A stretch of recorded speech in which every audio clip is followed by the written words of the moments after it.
All right, we are live. Hey, it is Wednesday night and it is a Pontificators night, come rain or shine. We are here, much like the Post used to be. Well, they still are. They still are, but that was their slogan. I know there is a lot of competition tonight. Graham Nolan is launching Monster Island 2 Electric Boogaloo. So there's a lot of eyes going there. But anybody we can get in here, we appreciate it. We love you guys. So if you could just show us a sign of life in the chat and maybe give a thumbs up and tweet this sucker out so we can get some eyes just in case there's a few people that aren't watching Ethan and Monster Island with Graham Nolan, the great Graham Nolan. So anyways, you guys, we do have a great show for you tonight. We get a lot of people on the reruns too, so maybe tomorrow and stuff like that. So we're looking at you guys too. We're talking to you, future pontificators out there. So yeah, we got a full house here. We got a lot of guys. We got a lot of great articles and topics we're going to go over, and I do think we have some original takes on some of this stuff. So it should be fun. One of the main ones, and I'm sure just about every YouTuber, I think it's trending right now, is the Gina Carano thing. And man, oh man, I'm really excited about this. I'm very happy that if you guys don't know, just in a nutshell, Elon Musk is putting money into her defense. So they are taking Disney to task, and Gina Carano, with Elon's money and lawyers, are going to take Disney on. So we're gonna talk about that. There's a couple other things like there's a lot of directors, Marvel directors, that are admitting now, or there's a compilation of all those directors saying they've never read the comics and all this other stuff. And then there's one of the actors from the Eternals, and he was in an interview, and we're going to go over that as well. So I hope you guys are buckled up for a great show. Without further ado, I am going to introduce the guys. So the sexiest man in comics, boom, I give you Clint Helinski. What's going on? It's good to see you, Art. Yeah, there's a ton of stuff going on. The pendulum is swinging, man. I mean, you can sense it. The pendulum is swinging. We've sat for the last 3, 4, 5 years waiting, but like cancel culture is sweating. You can see, like, the DEI people at companies are getting fired left and right. People that were like ushered in and then that DEI are complaining about how dumb Hollywood executives are, and that's the great way to get your next project promoted, And it's never been a good idea to bite the hand that feeds. The sweat bubbles just forming in all these people that lived and thrived off of cancel culture, and it's not going to last. You can see that pendulum swinging back, and we got a ton of examples tonight. Yeah, some good stuff, and it's good to have you back from vacation. You look all rested. I burnt my forehead, but it already peeled, so I'm good now. So. No, you got a little color there. It doesn't look too bad. Yeah, just on the upper. Yeah. Okay, man. Well, let's get Mr. Mulrooney Dooney. Who dates Todd. way back? Yeah, Todd. So Todd, I get called names. Like, he gets the most sexiest man in comics. I get, here comes Mulrooney Dooney. Nicknames are nicknames, Todd. We don't get to pick them. Oh. I gotta get remember of who has the control. Smartest guy in comics, maybe. Helinski doesn't rhyme with anything. Todd Mulrooney Dooney. It's like it just goes. Yeah. Well, hey, Todd. It's just a nickname, man. Don't get hung up on it, man. It's a title. No. Clint's is a title. Yours is a nickname. I don't have a title for you. I want my own title, Art. I want my own title now. Well, maybe next week you'll have your own title. I gotta do some thinking on that. All right, man. Well, let's get the sexiest man from down under. One of the smartest guys we have on the show. He is a person of color. And strangely enough, he lives down under in Panama He does not somewhere. live in Australia. I always see. I do this to everybody, Todd. You shouldn't feel special. I think Panama, is it Panama or no? It's he's in Panama. yeah, Panama and Australia. longshoreman. I think they're on the same Wait a minute. parallel. Okay, I just corrected Clint, and I have no idea what I'm talking about. All right. Well, this guy really is. He's a major talent, perhaps better than Todd. Oh shit, he's still here. No, Todd is really, really good. You guys should check out, follow him on Facebook. He posts I his did cards 2 all the cards time. and they sold within minutes today. Nice. No, they're brilliant, man. I don't know how you do that. Those cards are really, really brilliant. I can't do what you do. How's that, Todd? I can't do what you do. I can't draw like that on a card. We're getting there. Do what you can do. Title isn't perfect, But I'll work on it. Okay, look at Pedro. Poor Pedro. We just stepped all over his introduction. It was going so well. We were doing such a good job, and we just fell apart. Okay. Well, without further ado, Mr. Pedro Ang, just brilliant artist, animation style. The artist of Black and White High Octane. He's brilliant. Yeah. He's handsome and he's brilliant. I love it. Yeah. Well, And I have can't. a title, Todd. Well, yeah, me and my whiskey are ready to throw some eggs. This is a night of eggs and the piece of Yeah, throwing corporation. eggs, right? Yeah, I'm all for it. So Eggs let's and do tomatoes. this. Hey Pedro, my wife was looking over my shoulder when in the green room, the Pontificators green room, where you go, I'm bringing the whiskey, and she's like, "Did he just say he's bringing the whiskey?" And I said, "Yeah, he's always knocking some back." And she goes, "That's so funny." I go, "Yeah, he's a funny guy." I'm South. Yeah, Ooh, I'm he's South. Nice. he's a funny guy. How's that? All right, I gotta think of something. This guy is he's just got a presence, and he's a badass, and he's taking. You haven't used Genius yet. You could use that. It's Or- open. Well, I'm saving it for somebody else. Yeah, that's already taken, Todd. Yeah. He's a major talent, and he's been missing in action for a while. He's Mr. Chris Wozniak. So here we go. Boom. There you go.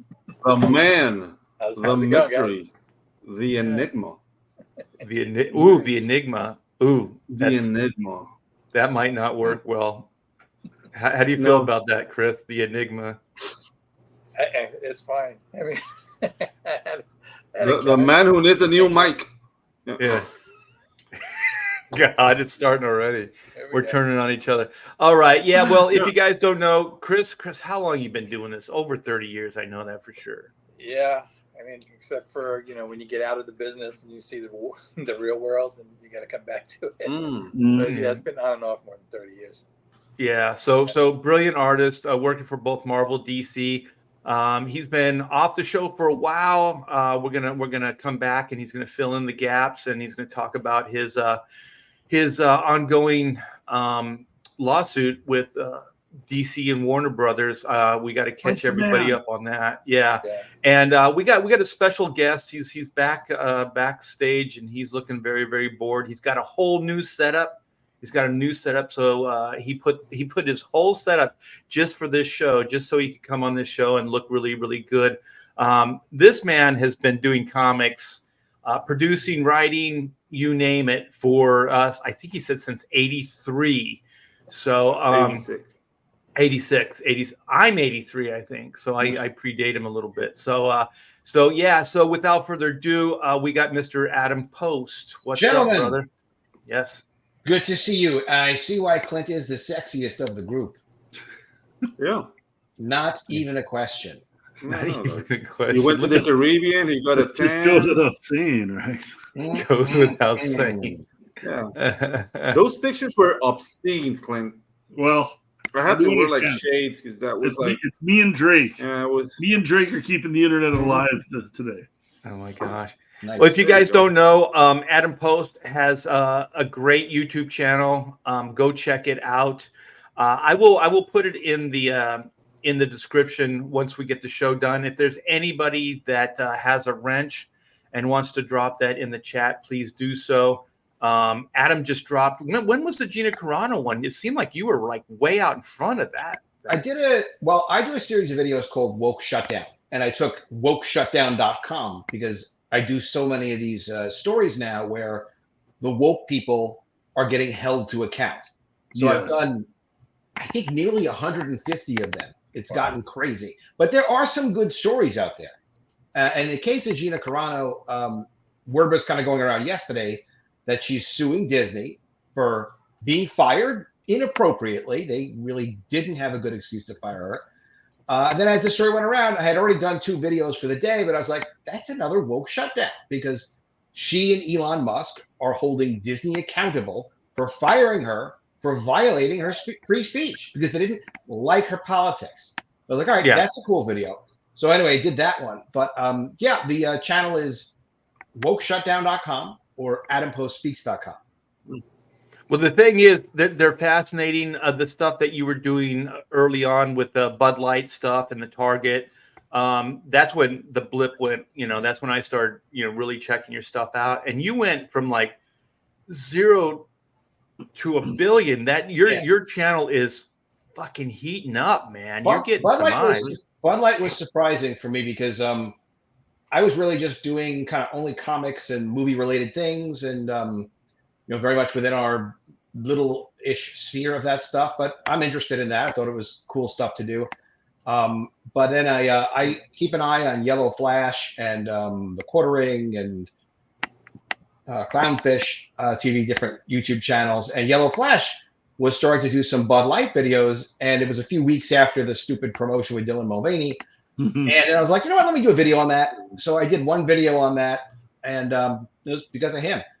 And the video did well. And I was like, it did really well, man. Yeah, I mean, it did. But what was interesting is because it was culturally oriented, and I am not an artist, and even people that are artists will say, oh, I'm no artist. Like, literally, I am not an artist. But I did find some cool images, and I could figure out how to remove the background from images, like the most Fred Flintstone basic ability. And I put together some videos that people were interested in, just talking about like the marketing aspect and the cultural aspect. And as often as possible, had a pretty girl on the thumbnail. And I wound up doing more than 100 of those Bud Light videos. And the biggest one did more than 500,000 views. But a lot of them did like 50,000, 100,000, whatever it was. So then Target was in that milieu, Target was in the same genre. And then Bud Light, I still do them occasionally. I did one tonight, actually, when there's some news. But a lot of it now I'm doing is, and I learned this from just kind of paying attention to what works and what doesn't work, what people who watched your channel are sort of looking for. So sometimes you're surprised it doesn't work. Sometimes it works great. Hey, Grey Wolf. What's up, gangster? Hey. So now I have gotten up to. You know what, Adam? I want to commend you. I want to commend you on something, man. Sure. I want to commend you on something, Adam, and it's your cadence, because your videos sound like a 1940s newsreel in the best way possible. You know what I mean? For example, when you do like internet influencer Dylan Mulvaney, that's like I feel like I'm in the movie. Dylan Mulvaney. Yeah, it's thanks. There you go. It sounds professional. It sounds like you had training. And there's another thing that you're doing right, and we're just like gushing all over you right now, Adam. So I hope you're okay with that. Yeah, we are. But the thing is, I never realized how important your thumbnails are. And so when I see your thumbnails, I know it's you. Because they're all kind of like the same theme. It's the advantage of having no artistic ability. Some might say that, but some might say it's genius branding. So I'm going with genius branding. But the truth, I'll take that. But the truth of it is, there was a friend of mine who has worked with me on comics for a long time, and I was saying, I want to kind of dress up the thumbnails. He's like, listen, Adam, you're doing okay, Don't go hiring other people. Like, let this be the one thing that you do that's just completely you, regardless. And then just do as much of it as you can do. He's like, you'll do something decent with it. So then I did get into that vibe, and it was like, all right, well, I can kind of always do fire. I'm not going to do a lot of words on a thumbnail. In most cases now, it's going to be the woke shutdown series, but sometimes it's Disney humiliated or something like that. Hallmark was very big for me recently because they're fighting with another company.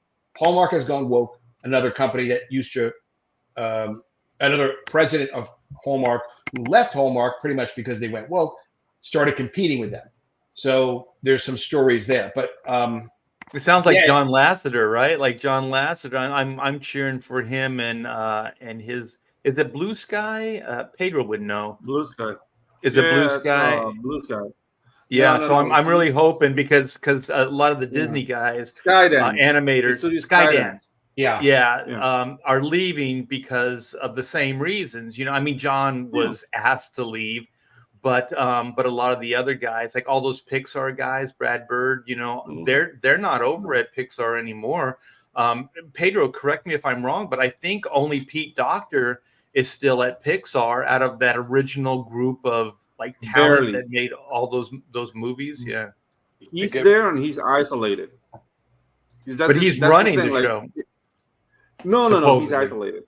He's isolated because the thing is that once you're working there, there's a committee and there's basically like that list, like how many, like female characters, how many trans characters.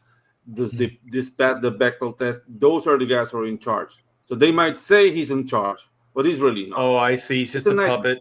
Yeah. Mm-hmm. Okay. Yeah. Well, somebody asked, what are we discussing? What we're discussing, the main topic is Gina Carano and Elon Musk putting some clout behind her legal case, and they're taking on Disney. So we're going to be getting into that. But before we go too much further, where's Chris? Chris, fill us in, man. Where you been? What are you up to? How's that lawsuit going? The lawsuit is just got superheated. And we are now like we thought we were going to hear in like another 10 months or so if we're going to trial. We're going to hear in the next few weeks. So everything got yeah. And so, we think we've hit every mark and, every, milestone that we needed to, so our thoughts are that we're definitely going to trial, however, it's, the judge that we're dealing with seems very deferential to Warner Brothers. So, and, he said a couple of things that are a little bit bewildering. I don't want to get too much into it because, if they're just in case things go sideways or something, but we feel we hit everything like on the nose, that our case held up 100%. Their case fell apart. Are you waiting on a decision from the judge on a hearing that you were just at? No, that whether or not we're going to trial with my lawsuit. And whose decision is that going to be? Is the judge deciding whether or not to allow it to go to trial? Yeah. So are you at a summary judgment phase? Yeah. Okay, so they're filing for a summary judgment. Right. They are the defendants. You're the plaintiff saying, hey, you guys ripped me off. Right. And the judge is in a summary judgment. If the judge decides to grant that, then you would not go to trial, and that would be the end of the case. Well, we would appeal. Like if he like rules in their favor. Yes. Summary. Yeah. Theoretically, I mean, we would have to then appeal. Mm-hmm. But we don't see. You have a good case. I just wanted to get the definitions out. Yeah. As best as I understand. That's exactly a set of circumstances. Like right now, like literally, if he came back and ruled against us, it would be literally bewildering. And not only that, it would be unprecedented because he said something. I don't know if I could repeat it. It's not because this is recorded, so don't. Yeah.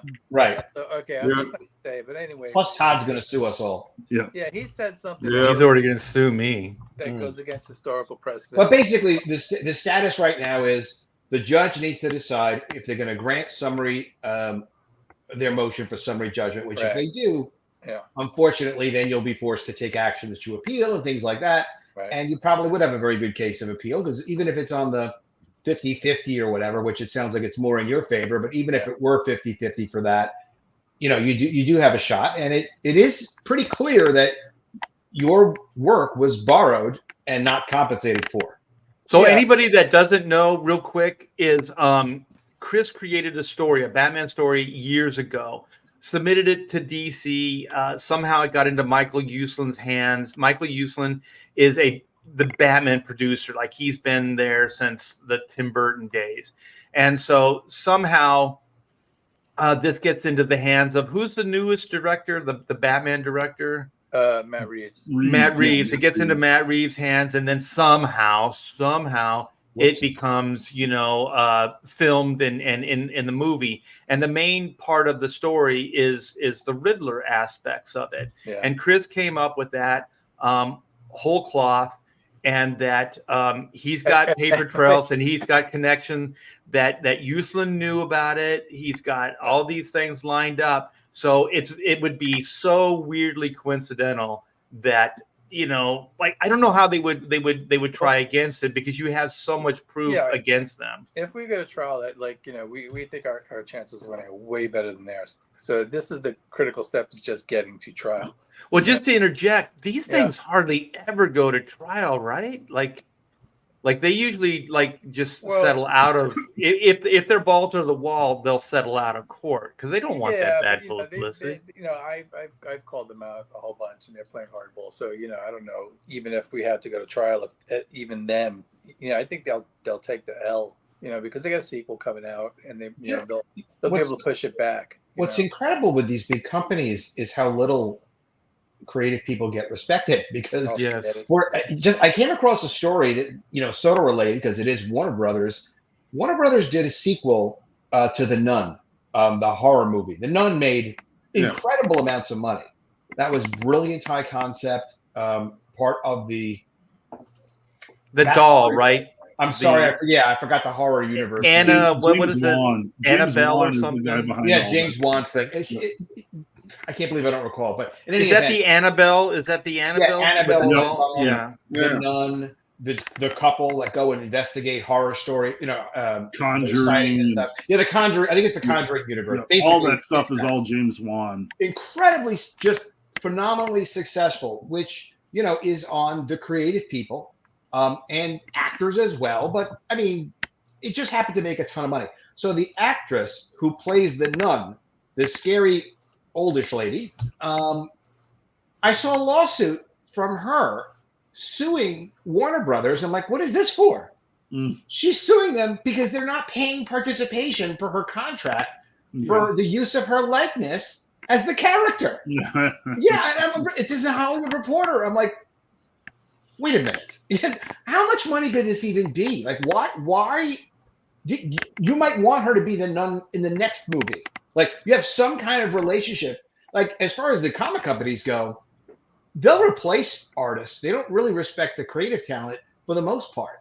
They don't. If you don't own your character, they're going to just put whoever on it. Even if you do own your work, who knows? But anyway. So I'm like, oh my God, she's got to sue these people just to get like a couple of $100,000 worth of her shared participation in her own effing likeness for a movie that, budget was like $30-40 million tops, made a few $100 million at the box office. And they just did, I think, the third film in the Nun franchise, which, it's its own franchise, part of a larger horror high concept franchise. Fascinating. Just fascinating, the success of all of it. The thing that they don't want to pay. Yeah, I have a take on why these things happen. And I think that these people, producers, people in charge, they want to think that they're creative. Like, their egos are so massive that they want to think that they came up with this stuff. They're the people behind it. And then everybody else that contributed are nothing. The reason it succeeded is because of them. I'm like one of these high concept guys that, like, Stan Lee was like this too. I remember, not about like it's completely, but Stan Lee was in a conversation with, I forgot who it was, one of the creators, talking about how he created Thor because he came up with the idea of doing Thor.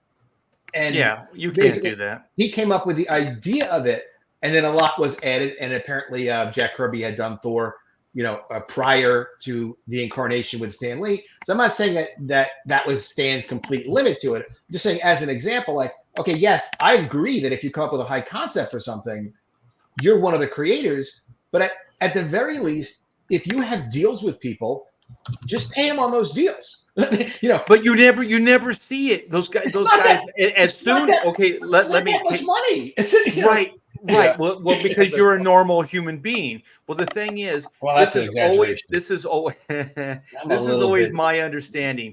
As soon as those people in power can remove themselves from the source, they will. Okay, I knew this. I knew that Marvel Cinematic Universe was in trouble as soon as the Brain Trust went away. Sure. So the first wave or phase, they had this is the Marvel Brain Trust. We got Mark Miller, we got we got Bendis, we got Tom Brevoort, we got Joe Quesada, we got all these guys, right? Well, why did they do that? Because they knew that they needed some legitimacy. They knew if they had comic book guys on there, that comic book people would go, hey, this sounds legit. We got comic book people in there. They have a voice. They're going to make sure that, this movie's good. And for the most part, it worked. But then what happened? As soon as they had success, remember the comic book flipping pages? They got rid of those. Then it's the actors, it's the actors that are playing these characters. Yeah. Then the Brain Trust goes away, and then the egos get big. And then, Feige and whoever the rest of these guys are convincing themselves every step of the way that it was them. It was them. And then you have all the press going, oh, it's Kevin Feige. It's Kevin Feige. Well, as soon as those guys that made those first couple, those phases up to Infinity War, once those guys were gone, what did he do? We're 5 years into the newest phase, and they don't have one real success. They have Guardians of the Galaxy, and that's James Gunn, and they lost him too. So the thing is, I've always seen this. Very few times is there any exception that whoever is in charge or overseeing the project with creative people, they're all like, yeah, when they need them. But as soon as they feel they don't need them anymore, they divorce themselves in a heartbeat, man. And then they'll take all the credit and get rid of any other voices that can contest, creative ownership of any of this stuff. And I've seen it more often than not. If you look at the early Marvel, like Kevin Feige's name has been dragged through all that, but look at what Jon Favreau did with Iron Man, and then look what he's doing with Mandalorian. So much of that early, like how James Gunn was Guardians of the Galaxy. The Russo brothers. So much of that early Marvel was Jon Favreau. And Kevin Feige is a money guy. He is not a creative. And once he got rid of some of the creatives that he had early on when they became too expensive, the Russo brothers, look at how everything just nosedived. Well, as soon as he could get rid of Jon Favreau, he did.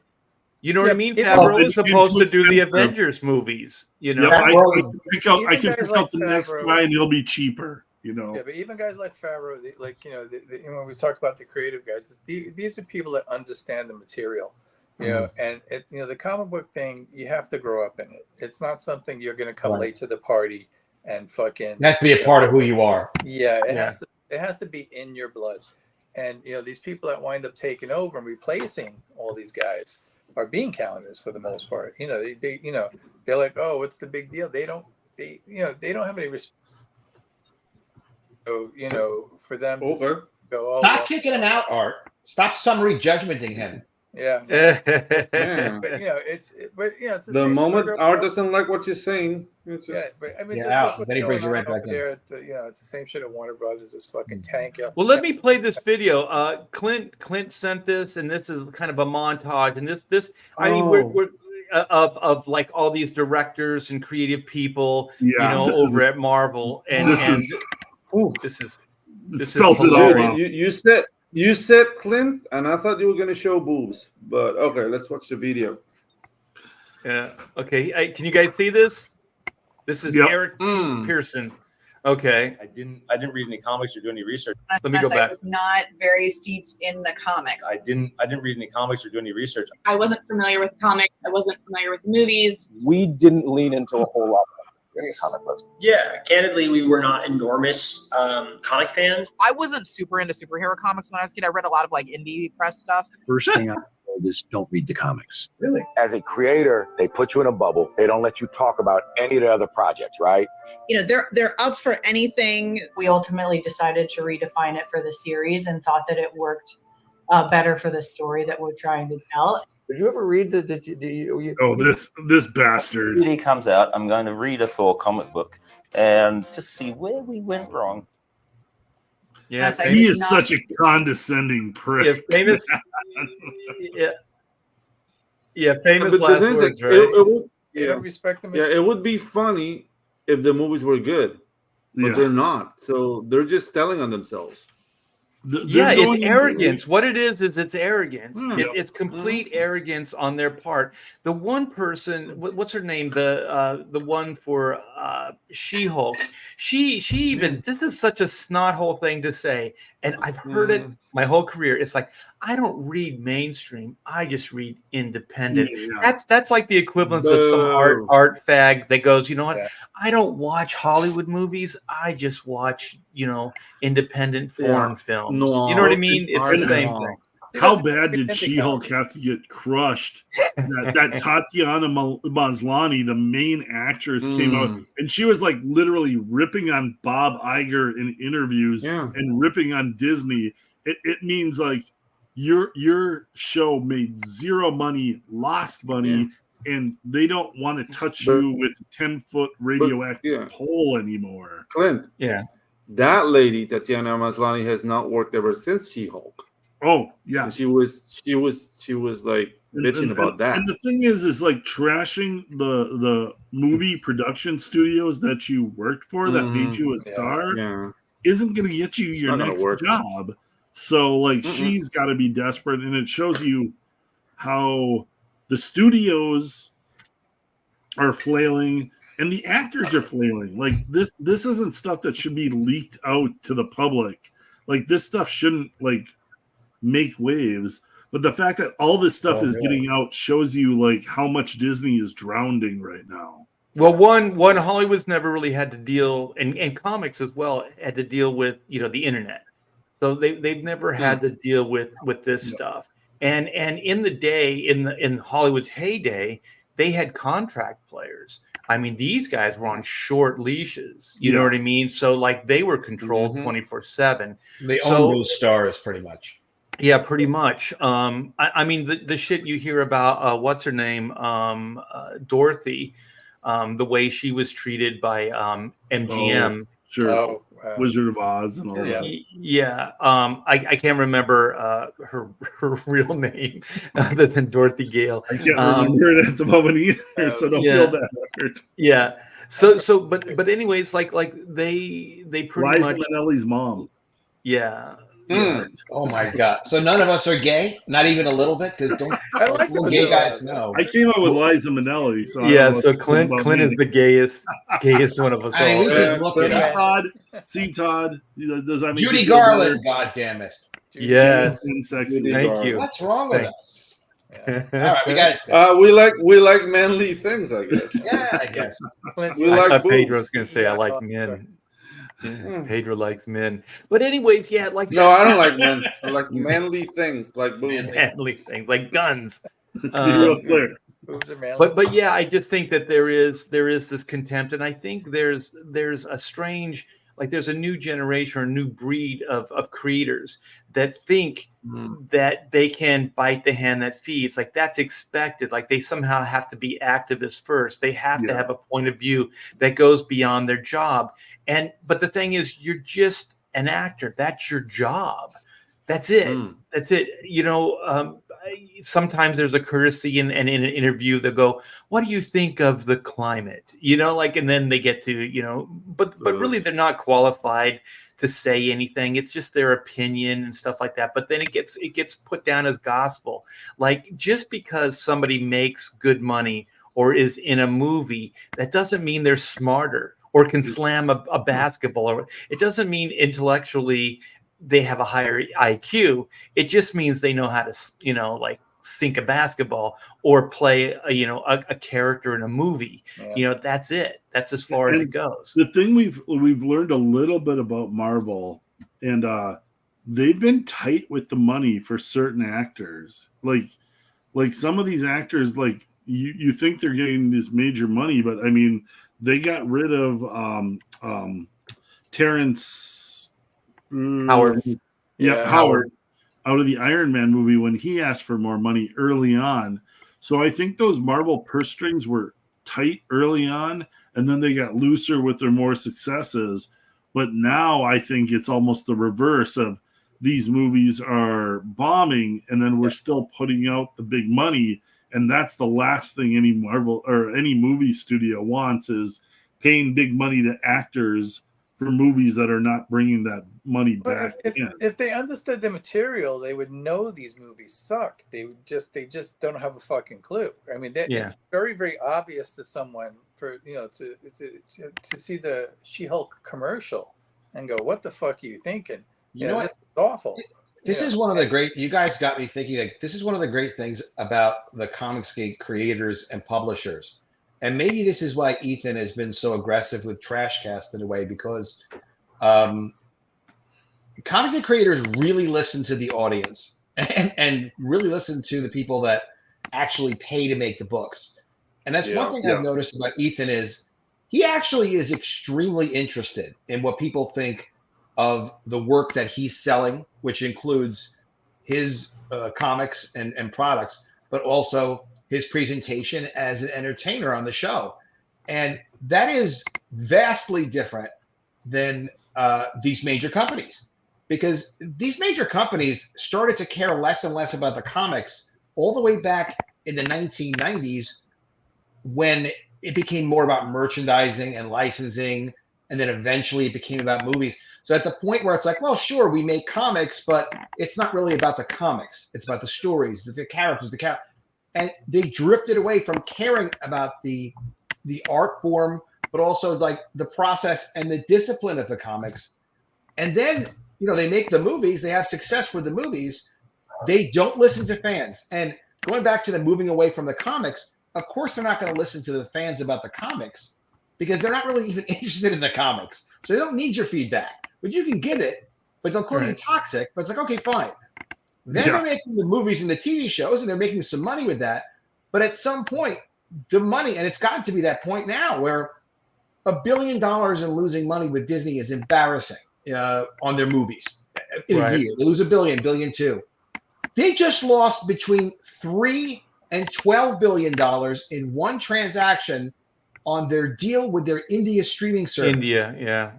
So when talking about scale, it's like, are we going to stop being woke because we're concerned that we don't make an extra $1 billion this year? Or are we going to say, you know what? No, we do that for our social business and business relationships anyway. And aside from that, we just lost $10 billion on this one streaming deal. So don't talk to us about this billion plus, billion minus. So it's incredible to see they've gone so far that they don't listen to the comic people that care about the customers. They don't listen to the TV show viewers. They don't listen to the movie viewers. Well, Adam, when you were talking, it just started me thinking. Okay, so Marvel is an entity. They have the publishing division. That's where all these characters originated from, and then now they have the cinematic universe. Okay, so they tried, like you said, 90s, early 2000s. They started trying to create a different type of hero, right? So applause, fine. You're trying to get a new audience, but then what started becoming clear is that you're basically putting the audience that you had in the back. You're like pushing them away, and then for the sake of these new characters. And then you've created this thing where you go, you're this, and then you started name calling if you don't like the new stuff, right? And so my thing is, okay, Marvel did that in a microcosm. They still have their universe, and it's doing well because it's still based on somewhat of the original Marvel lore, right? So the comics is going in a different direction while that's happening. So I saw it early on. I'm sure you guys did too.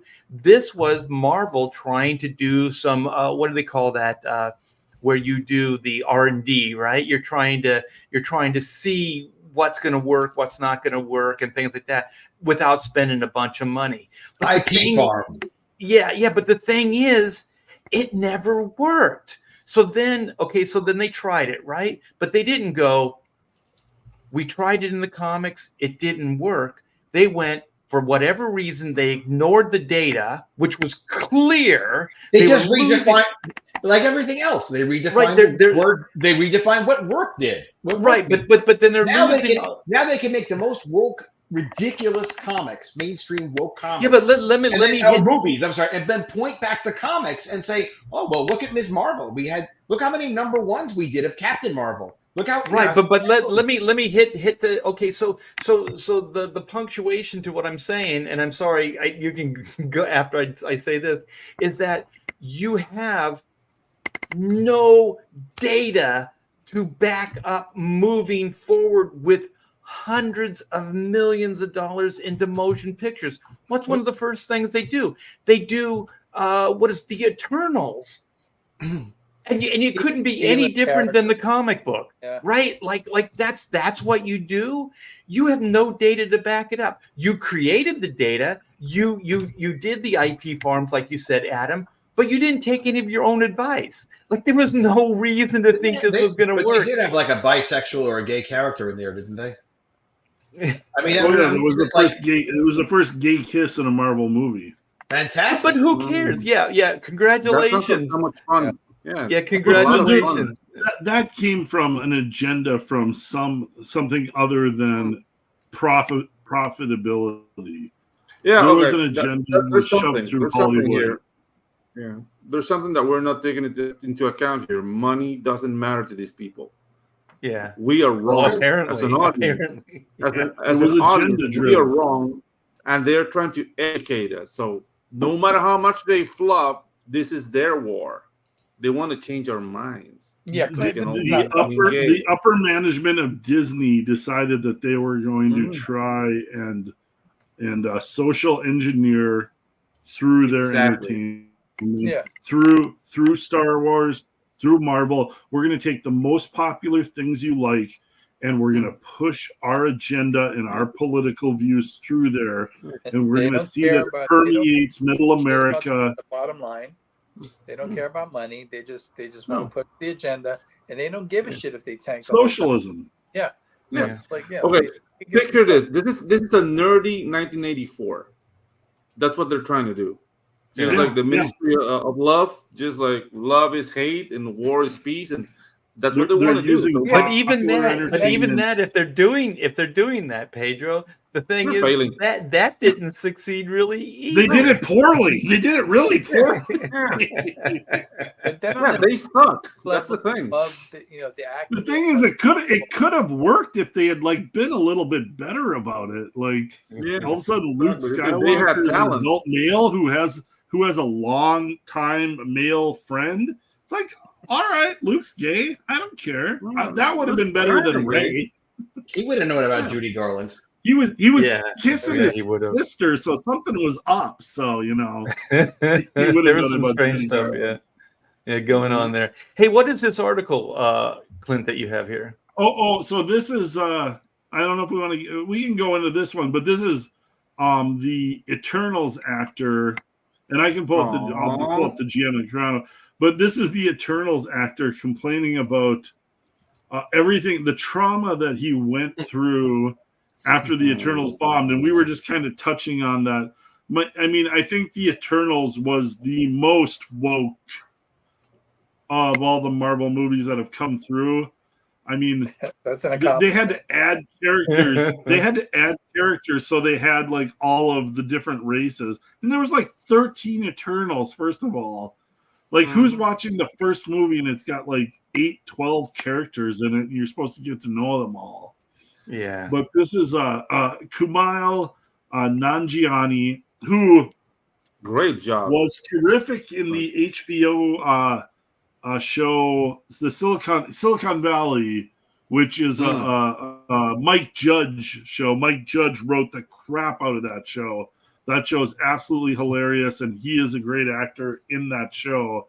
But he's complaining about basically how disappointed he was when Eternals bombed. And I think he was on, there's a video too when he was on Michael, the guy who played Lex Luthor on Smallville. He does a podcast and interviews a bunch of actors. Oh, the bald-headed guy. Yeah, I know who you're talking about. Yeah. I don't know if I've got that video handy, Michael but Garland. Yeah, Michael Rosenbaum. Rosenbaum. Rosenbaum. And it's a great video because it listen, you listen to him talk about it, because all he had seen is all the previous Marvel movies do so well, and he was expecting this was his big break. He thought, like, this is going to make me into a superstar. And it's like, and he had he thought this movie was great. He thought it was well done. And this is how out of touch they are with the fan base, is like anybody who was a Marvel fan knew Eternals was dead on arrival. Like there was no reason to make this movie. Like they got away with it once with Guardians of the Galaxy, but that is only because of James Gunn and his creativity. This movie had zero creativity. It was diversity and inclusion shoved through the Marvel lens and trying to pretend you know they're what superheroes. I think Marvel knew early on, because I was at some of the amusement parks and they were showing the Jack Kirby Eternals artwork, and they were saying brought to you by the King. You know what I mean? Like it's kind of like how they sell Disney now with like nostalgia for like Walt Disney. You know, like Walt Disney is just a selling tool for, like, you know, this is good. It's just a shorthand way of saying it's good. So they did that. They did. Yeah, they did that early on, and they were showing Kirby artwork. And then one of the things that they did too is didn't they put these guys on like a promotional tour? But the movie had already, like, they had previewed it to some people, and then so it was already tanking while these guys were doing their tour. And that's what he talks about in the interview with Michael Rosenbaum, is like they were doing a world tour, and he was reading all the reviews during it, and all the reviews were just destroying the movie. And he was like, he's like, I read too many of the reviews. I took it to. It's like, no, like you should read the reviews. It's not a reflection on necessarily you. It's a reflection on the overall project. But like these actors are sensitive. They take it to heart. But like, he's a good actor. People like him.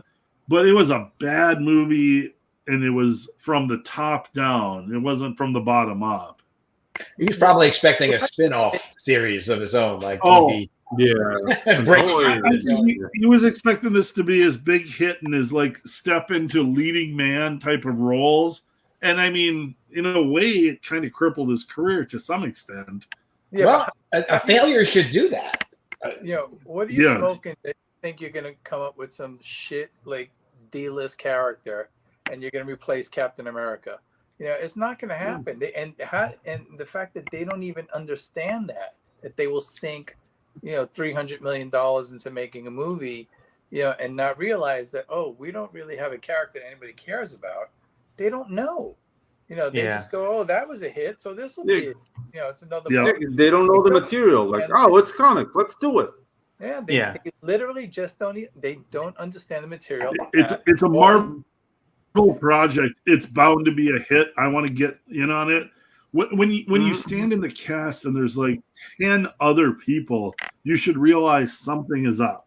This is not a good sign. Like there is no star of this movie, and I'm shocked that they like carryover. I don't know how they tricked Angelina Jolie into being in this movie. It doesn't matter who's in it, because you know you don't have a star in the fan base sense of a character that we care about. You know, if you had Captain America or Thor or Iron Man, like do cameos or something to weave them in or something, you know, then you can. I didn't even see the fucking movie, to be honest with you. But I haven't either. Raise your hand. Has anybody seen it? I haven't seen it. Yeah, but they got away with it. Guardians of the Galaxy. Guardians of the Galaxy was as unpopular as Eternals. Like nobody knew Guardians of the Galaxy. Yep. But they had James Gunn as a creative force behind it, and they had Also, Pratt. super They hot had role, Chris though. Pratt as a charismatic leading actor. Yeah, but they were on such a roll that they could do no wrong when the first Guardians came. And the thing is, though, that this is what a lot of people don't take in consideration. It has to be good. Like if it's good, it will transcend. It will transcend everything. Like the Eternals sucked. It was a horrible movie. It was so bad I didn't even want to see it. But then you brought up the James Gunn Guardian stuff. Fuck, just by the trailer I wanted to see it. And to be honest, I was a fan of the Guardians from way back. But the Eternals, that is not how you follow up Endgame. That's not how you follow up, like 10 years of stuff. It was an idiotic move. But to your point, Chris, they wouldn't have made that decision if they understood that stuff. So my thing is this Kevin Feige, who got rid of all of his creative people around him, now it's just him. And now we get to see what Kevin Feige brings to the table. There's a story. It's Pee Wee Herman, like you hear, like Phil Hartman, all those guys that were there early on that helped build that show. What did Paul Rubens do? The first chance he got, he fired all those guys. You know what I mean? Like he got rid of all those guys because he was convinced it was him and not them. So egos get in the way every freaking time. And then whatever made the thing great, they will destroy. And so now we get to see what Kevin Feige is capable of on his own, which isn't much.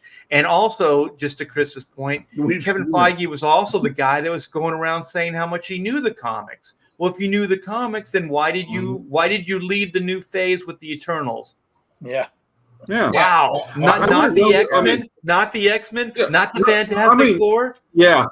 Yeah, but the thing is, like, the X-Men and the Fantastic Four had that like legal binding with other studios. Yeah, they didn't have the X-Men or the Fantastic Four. Yeah, but they could have. But if he knew the material, I would have followed Guardians of the Galaxy with no one. You know what I mean? Like if you want to go cosmic. Yeah, but instead they went with Adam Warlock. The guys on top that are above the activist fucking stage, they're essentially being counters that don't know material. Like I said, 85 times, but it's true. But on top of that, they don't respect any of it. They really don't. And Adam mentioned something from the 90s. You can go further back than that. Like in the 80s with the Crispin Glover and the Back to the Future sequel. Who just basically said, hey, I want what Michael J. Fox is getting. Because I'm as important to the film. And I think with that first movie, he's got a point. His role is just as big, and his performance is probably better. Actually, he's the emotional hook in the story. He's the one that has a story arc. Michael J. Fox does not. His father does. His father's the one that changes. Michael J. Fox's character does not. Yeah, and Crispin Glover is brilliant in that. The whole supporting cast is brilliant. Back to the Future is a perfect movie. Your damn hands off of her. But but he asked for equal money, and they were like, "No, go fuck yourself," as they usually do. And so he was like, "Well, okay, then I'm not going to be in it." And so what did they do? They make someone up to look like him and talk like him. He had to go sue them. He's like, "Hey, I think they even used footage of him." I think they did, the first film, and he was like, I said I'm not going to be in the sequel, and they basically stuck him in it anyway, and he had to go and sue, because you don't agree to our terms, we're just going to do what we want and fuck you, and that's that's the thought process, it's just like, oh, we've got so much money, we don't care what you think, we're going to do what we want, Well, the interesting tangent to that is now AI. Like, how much permission are they going to need? Like, are these actors going to have to sign these in perpetuity contracts, for these characters that they play? Are they going to have some kind of stock footage, it's not going to happen because since I think in the 80s, they made it legal for like someone like Tom Cruise to basically trademark his likeness. And that happened way back when you remember the first Batman movie, which was a fucking merchandising bonanza, but Jack Nicholson didn't fucking allow them to use his likeness for the toys, and so that's why or for a second run of toy. I think initially I can't remember. He got a huge percentage of the merchandising. I remember that because he wound up getting at the He took a time, back end deal. Yeah, at Yeah, some he point took they a back tweeted end deal about his on that. likeness because they just weren't allowed to. Yeah. You know? So you're not going to go and like, you know, it's now they got the gray area where they're going to say, oh, we'll bring Jimmy Stewart back and he's going to do a fucking motorcycle commercial, or you know what I mean? They can do shit like that, you know. But with people that are now, you know, living now, you can't do it. I think they just did it with somebody who just immediately opened the lawsuit. I think they used somebody's voice for something. You know? Yeah. Listen But to didn't, like, Chris. James Listen to Earl Chris. Jones, Chris is Yeah. saying you can't do it. They won't do it. They're gonna do it, Chris. Yeah, they're going to do it, but they're going to get sued for it. You know. Yeah, but hey, Well, they didn't they ripped. just do? Didn't they just AI?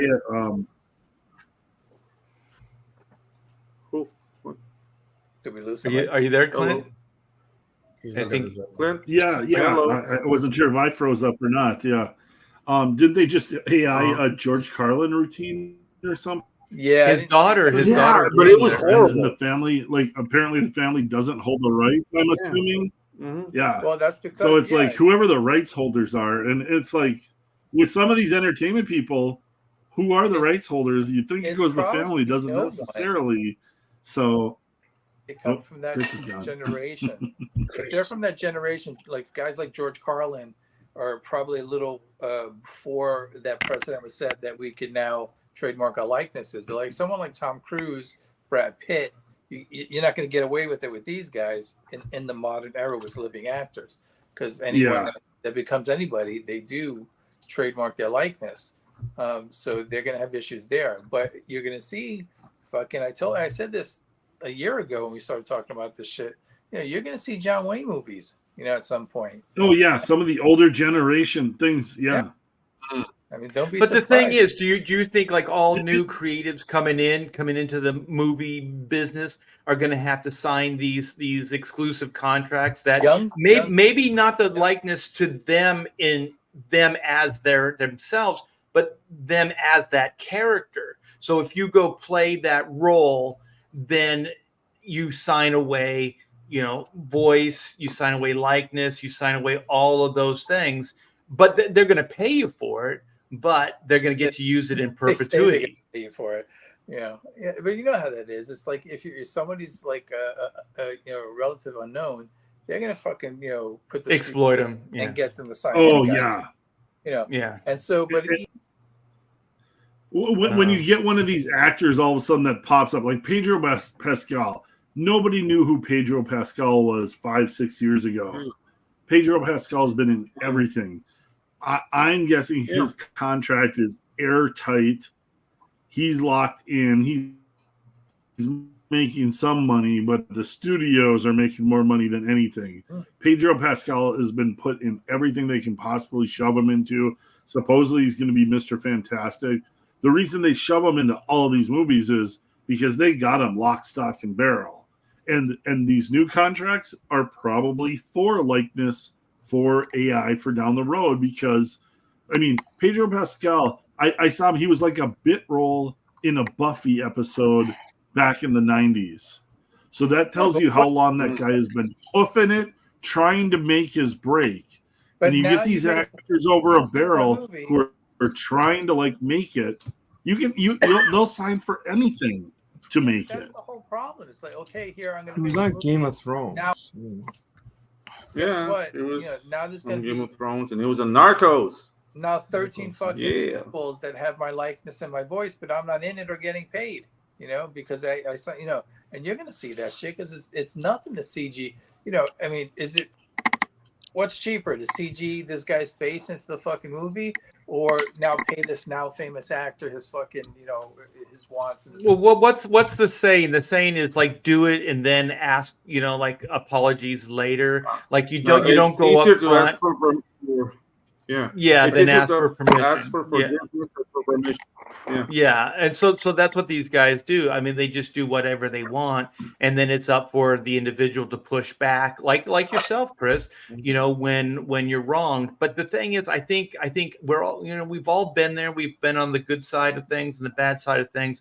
So you just have to go in with your eyes open, and especially like early on, know I think you have to kind of go in thinking that you're going to be something down the line when you negotiate these things. I remember when I was in school and it was a design class, and they said, like when you design something or whatever for somebody, you charge a lot of money, and also you make sure that you have like a back end deal. You make sure that you have some kind of connection to that logo. Let's say you came up with the golden arches, right?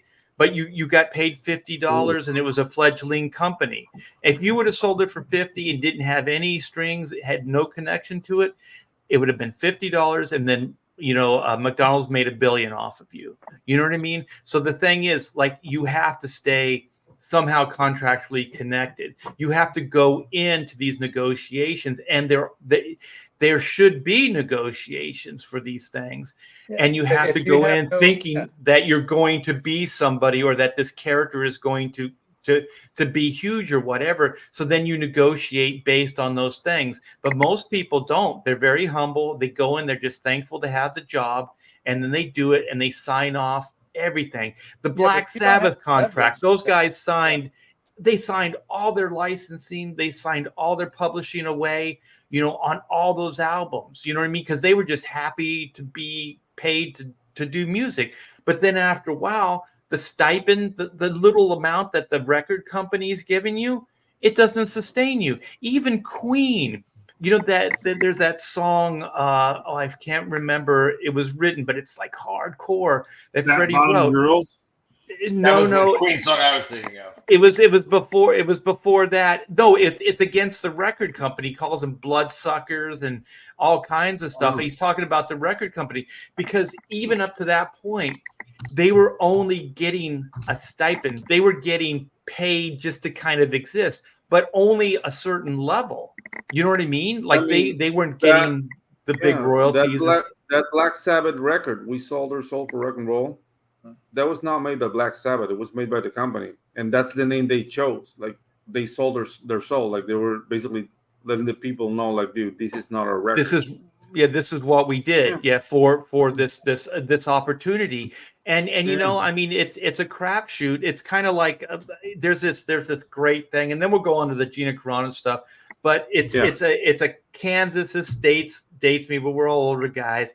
It's kind of a documentary that they put together themselves, and so they were with Chrysalis Records, Don Kushner's record company, and so Don and the company believed in them, but they were bleeding money. The first 3 albums, all the tours, they were losing money like crazy, and they kept saying, "We need a hit, we need a hit." Okay, so was that record company money that was being lost.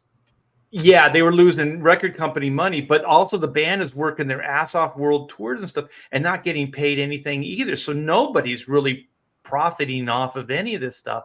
And so then Kansas comes up with the Leftoverture album, and they have, oh my gosh, what is it? Carry On Wayward Son, right? They put that out. It becomes a record, like it's played on radio, stuff like that. So then all of a sudden, everybody's making money, right? Except Kansas, because they're still under that same contract. Yeah. They sold their publishing rights. They sold all their connection to this stuff, right? But their guy, whatever, the negotiator, the business guy that was representing them, he goes to Kushner and he says, before the next album comes out, we're going to renegotiate our deal. Because all of a sudden they had collateral. They had something that they could lord over their head. And you know what? It doesn't say it in the documentary, but I guarantee you Dust in the Wind was already chambered, right? It was chambered in the gun, right? Yeah. And we got the next hit. We got the next hit. Yeah. So he goes in and negotiates fucking Kansas, this killer deal. They get to profit off their creation, which not Dust in the Wind, but that Carry On Wayward Son, they made still just a little bit, but that next album, that song was played on country western stations. Like that thing was a breakthrough hit, right? And then all of a sudden Kansas is profiting off their own work. You know what I mean? But that's a lot of work. That's a lot of threatening. That's a lot of lawsuits. That's a lot of, all of this stuff. And you've got to have that second hit. Because and you gotta have the company will chops, profit man. off of your first hit, but if you don't have that second one to threaten them with, they're like, "Oh, we don't care." Oof. It's like, no, we got one more here. But they never played. No, they never played that to the record company. Oh, it yeah. was they a never bluff. showed But it? I'm just saying that they knew, like Kansas and their management knew this song, but the record company didn't know the song. So this is like the best poker bluff ever. Just like, I might have the cards, but I do have the cards, but you don't know that I have the cards. Oh, nice. Exactly, and Love that's I'll tell anybody that's out there right now that's thinking of getting in this business or has been in this business, but just that's how you negotiate. Go gamble. When you have gamble. something, when you have something, that's the time to negotiate. That's not the time. And if you're a young kid out there, you should definitely rush to get into independent comics. Yeah, it's good advice for any. And make some money. Yeah, and then you go don't to the casino and gamble. Young, wet behind the ears kid. Like, get into comics as quick as you can. Well, the thing is that the indie market is a smart play right now because Marvel and DC, the books aren't really selling. The indie stuff, you'll own the IP. So even if it's a moderate success now, you still own that IP. So you might get, DC and DC and Marvel's page rates are nothing. Yeah, not really, not Spend anymore. unsolicited submission. Yeah, like the page rate lure is gone. You might be able to pay your internet bill with DC rates or something. Yeah. Depends on the state you are. The same thing happened with Bon Jovi and Buddy Holly. They both had the same situation where they both had a hit song before they had a record deal, and it was the same exact thing both cases where they had made basically a demo of their first song. And I've got a bad joke. Bon Jovi's Runaway. He did it himself, and then with Buddy Holly was That'll Be the Day. But then it gets in the hands of fucking DJs, and it starts getting played and becomes a hit. So now they got a hit song and no contract. So they have all the fucking cards, and and a lot of people don't even realize that, like Bon Jovi, the band was never signed. It was like Bon Jovi was signed, and the band worked. Oh, they were contract players. You know what my bad joke is. Yeah, the rest of those guys were just contract players. But like I had a friend that was in a boy band in the early '90s, and they became fucking like big stars in like Germany. It was Menudo. Yeah, essentially, kind of situation like that. It was Menudo. He's over there. There's nothing wrong with being big in Europe. Yeah, but he's living. Did they open for David Hasselhoff? Hotels and fucking, playing stadiums and shit like that. And then he comes home to fucking the States. He's got he's in his mom's apartment in the Lower East Side. He can't afford a room. Yeah, no money. Yeah. There's the guy Luke Rothstein out of Florida that was launching boy bands and bothering some of the boys that were in the band. Yeah, can you imagine? Like you have your hit record. Your hit record called Jawohl, Fräulein, and you tour. But I think that's why. Back.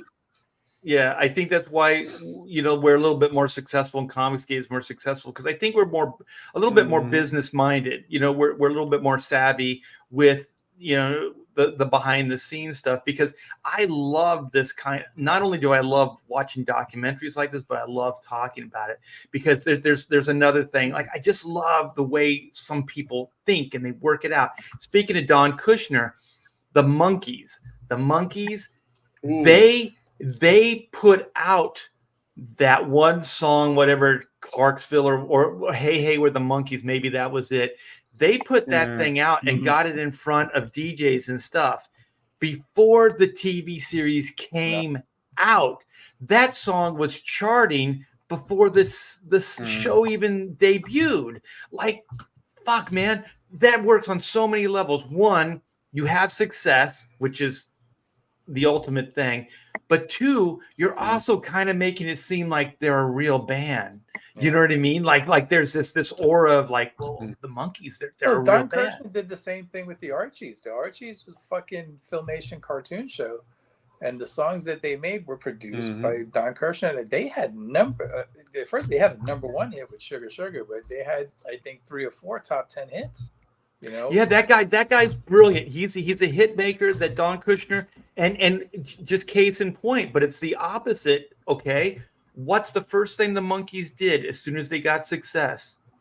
They fucked over all those guys. They got rid of Kushner. They got rid of Neil Diamond. They got rid of Boyce and Hart. They got rid of all those hit makers, and they were convinced it was them, right? Wow. And so then they started writing songs and they started producing shit, and it's like, well, you're coasting on some And of they that started success. taking a lot of drugs, man. And they started taking a lot of drugs. I remember like the second like bad song from the Monkees.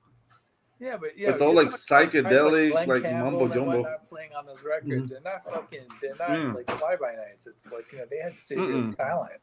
You know, Oh, they had huge talent behind the Mm. Monkees. Yeah, you you're couldn't not have gonna- gotten better. Again, you're not going to step in and just fucking replace those guys. You know, again, it's a lack of awareness. You know, Yeah. not understanding. And I think this is my takeaway.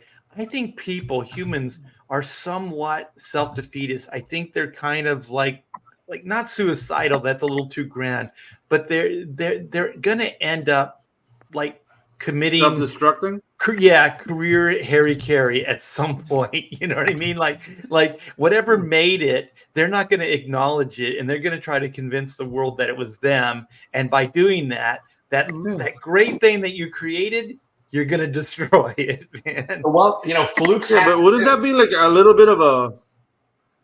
Go ahead, Adam. Go ahead. I was just gonna say sometimes things are a fluke. You know, like one of the things I say in my video, and it's funny because a few people are like, "You're not really putting out a lot of comics right now. Why do you keep telling everyone that you published more than 1,000 comic books?" And I stopped for about 3 or 4 videos a few months back, starting that way, where this is Adipose publisher of more than 1,000 comic books, and I realized the reason why I'm going to keep doing that is because I will be publishing relatively soon, but that is who I am. So you kind of are who you are. But in my experience of publishing, what I noticed is sometimes things do work, and it's just a factor of timing, and it's a fluke. It can be competition. So you can go and you can try to figure out and say, okay, I want to replicate this success either that I made or that someone else made exactly 18 months ago. Or I'll do the next ISOP, and I'll do 4 million instead of his 3.7, whatever it was, million. That isn't possible. You can't replicate success because it can be, you know, just a moment in time. So it has to be really whatever you're doing, you have to be passionate about so that people can kind of, you know, be infected by your enthusiasm if you're going to create something new. And also, it's not the end of the world if something doesn't work, and it's not the end of the world if something does work. Because like you were talking about art, about self-sabotage, and so if people don't feel like they deserve success, for example, and if something is successful and it's a fluke, you actually don't deserve that success. You might be the owner of it, but it's not like you did everything you needed to do to get it. But it doesn't mean you shouldn't enjoy your success. So, you know, goals and time and having some kind of a sense of humor about things is necessary too. But also, one thing that Trump says, and I'm definitely a big Trump fan, is always see yourself as victorious, no matter what's going on. And figure out how you won in this situation. You know, what's to your advantage.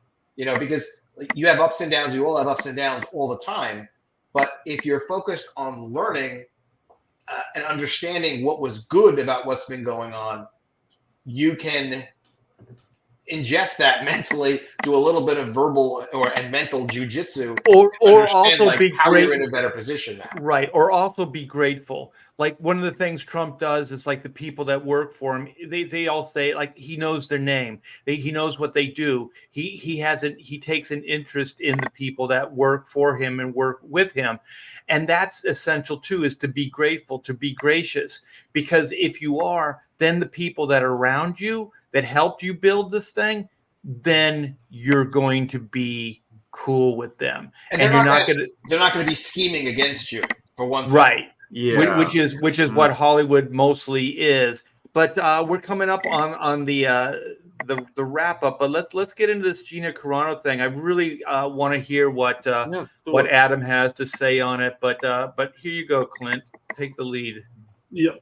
Yeah. So the big news this week: Gina Carano suing Disney over her firing off the Mandalorian, and the really big news is Elon Musk is funding this lawsuit. Like that is the headliner, really, because obviously an actress can sue a big movie studio and just get crushed, but Gina probably does have some legitimate stuff, but having Elon's money and lawyers behind her is what's really gonna push this case forward, because Disney is obviously a giant studio corporation,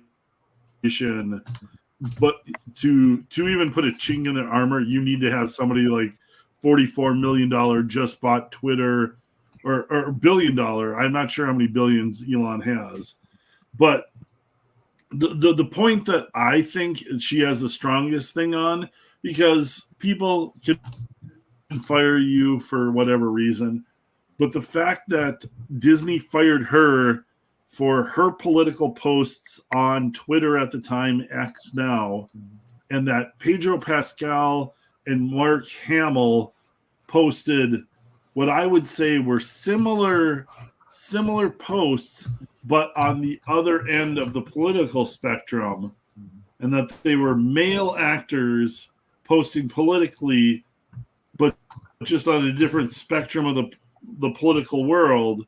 She's got sex discrimination, and then just a discrimination in general charge against Disney, because if it was just purely what she posted and there wasn't anything on the opposite side, I don't think she'd have as much of a case. So I think that's the one big thing that she has going. Sure. Yeah. There's one thing, and I don't know. I mean, you guys probably know better than I do, but is there a freedom of speech component to this? Because there's the thing is, I find irony where she used her freedom of speech, she used her platform to offer her points of view, and she gets condemned for it. But then, like, remember Ron DeSantis? Like Disney accuses Ron DeSantis of violating Disney's freedom of speech. Because he retaliated on it. Well, which is it? In her contract, without a doubt, there's going to be a clause where it says that she can't basically publicly shit on Disney, but that's not what she did. There's freedom of speech for sure, but you're not allowed to bite the hand that feeds you, basically, in just public. Non-disparagement. Yeah, right. That's as common as non-disclosure. Don't say anything bad about me. That's the contract. And she never posted about Disney specifically. She was posting about what was going on, but that's in society with COVID. People have been getting fired for shit like this for years now, where it's just like basically, a bunch of people got together and complained, so now you're fucking fired, or you posted like wrong thing. After they fired her, I'm going to read this from her tweet real quick, just so you guys understand. Yeah, please. Free speech. So she's made whatever post that she made, and she discusses that in detail. But Lucasfilm, this is what she says. Lucasfilm made this statement on Twitter, terminating me from The Mandalorian. Quote, Gina Carano is not currently employed by Lucasfilm, and there are no plans for her to be in the future. Nevertheless, her social media posts denigrating people on their cultural and religious identities are abhorrent and unacceptable. So they judged her publicly like that. And, the arrangement with Twitter. Right there's slander. I don't know if it's this, whatever you want to call it. It certainly but let me back up. Okay, so this was on an official Disney Lucasfilm. Lucasfilm tweeted it publicly that she was abhorrent and her comments were unacceptable. See, this is the arrogance. Arrogance, because these are words that are going to be able to be used against them in a court of law. Yes. I mean, it's quite bad. Now, in addition to this, Elon Musk, why is he involved in this? because she made this statement on Twitter. And Elon Musk said a few months ago, anyone who gets fired for exercising free speech on Twitter or has other bad financial consequences for exercising their free speech on Twitter, Twitter will back you with no limit, getting you justice for you being wronged against your free speech. And that's why Twitter, an attorney reached out to her a few months ago from Twitter and said, hey, we'd be interested in talking to you and finding about your claim. And Twitter has a separate, dedicated law firm that they're utilizing, not just for her case, but for other cases to protect their customers who use Twitter for free speech against this kind of disgusting treatment where you can't just function and communicate like a person. They could use the money for good shit like this. What's cool about this is because Twitter could spend, 5 million, 10 million, 50 million on something like this. And for as much money as they're losing, it's a kind of irrelevant number for them. But because big companies know that they can get called out on this, it's bad publicity. They may actually lose money and they may have to pay her lawyers' fees and things like that. They may be embarrassed because someone makes the investment like Twitter and says, look, we're going to stand up. And, Facebook has never done anything like this. No other platform has ever Zuckerberg done isn't going to do this. Yeah. And the thing is it's not like we all don't need attorneys. We just need that guy behind us when something bad does go wrong, that 1 in 10 million case where, okay, we got fired over a post, like, all right, great. Then Twitter will back them up. And that's, fundamentally what's going on with this, it seems like. What she wants is she'd like to be hired back on The Mandalorian, which who knows if it'll even exist by then, and a little bit of money. That's the part of that's the one part of the case that really throws me is she's not just seeking financial compensation. She wants to be recast by Disney. I don't think that's the company. I don't think that's it. It's I don't think that's it, guys. She just wants to we have to address the timing. Yeah, we have to address the timing of this lawsuit because Elon Musk is talking with Nelson Peltz, right? And they're in this fight over the hostile takeover of Disney. So this Gina Carano lawsuit, which is she's linked to The Mandalorian. The Mandalorian is one of the last things that Star Wars has. This looks like sabotage to me. You know what I mean? In the best possible way, because I'm on Elon and Nelson Peltz's side. So it's building. It's building a bigger case against Disney. In a general way. I told my wife at dinner, and we were talking about the Gina Carano stuff and just Disney in general. And it was a brand that I always liked, like Marvel and DC. These are things I loved, I grew up on. And it just breaks my heart to see what the caretakers, the current caretakers of these characters, these IPs, these industries are doing to stuff. These aren't creative decisions. These are anarchy. This is like socialism. These decisions it's deliberately destructive. It's deliberately destructive. Yeah, they lead to nothing, to just destroying. There were good men, people that built this stuff, that built the Marvel universe, that built the DC universe, that built Star Wars, Disney, for Christ's sake, Roy and Walt. And I always thought, and I know Chris grew up the same way, because DC guys, Marvel guys, there were editors that knew these characters. They knew these characters. If you went out of line, you were knocked back. You know what I mean? Like, you didn't get a shoelace wrong. You didn't, the color's off on this. Boom, no, get that color right. They cared about this stuff. I'm telling you right now, there was no money in comics then. I think there's less now, but people were doing it because they loved it. Yeah. They loved the characters, and they took pride in the generations that came before, the people that created the characters, that created these universes. And they were just like the caretakers. They knew that they were just a moment in time, and they were going to hand this off to somebody else, but they didn't want to fuck it up. You know what I mean? They didn't want to screw it up. They wanted to move things like, oh, let's kill Superman. You know, it was Mike Carlin. I was there for some of those discussions, but then Mike was like, okay, so we kill him. Then what?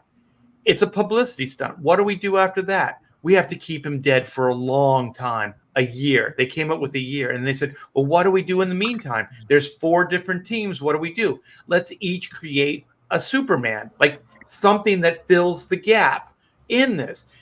See, that's leadership. That's like, this is Superman. Everybody knows we're going to bring him back, but how? Right? They thought they figured it out. It wasn't just a moment in time that it was a flash in the pan. Let's kill him and then see what happens.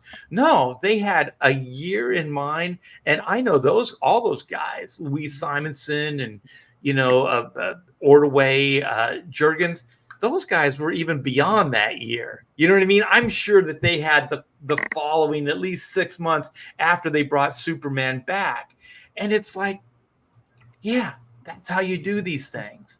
There are people that can randomly write a good book, or somebody might randomly make a good film, or a good record or something, and those things can happen. But what's never happened and never will is no one has ever made a good comic book that is not a fucking lifelong fan of comics.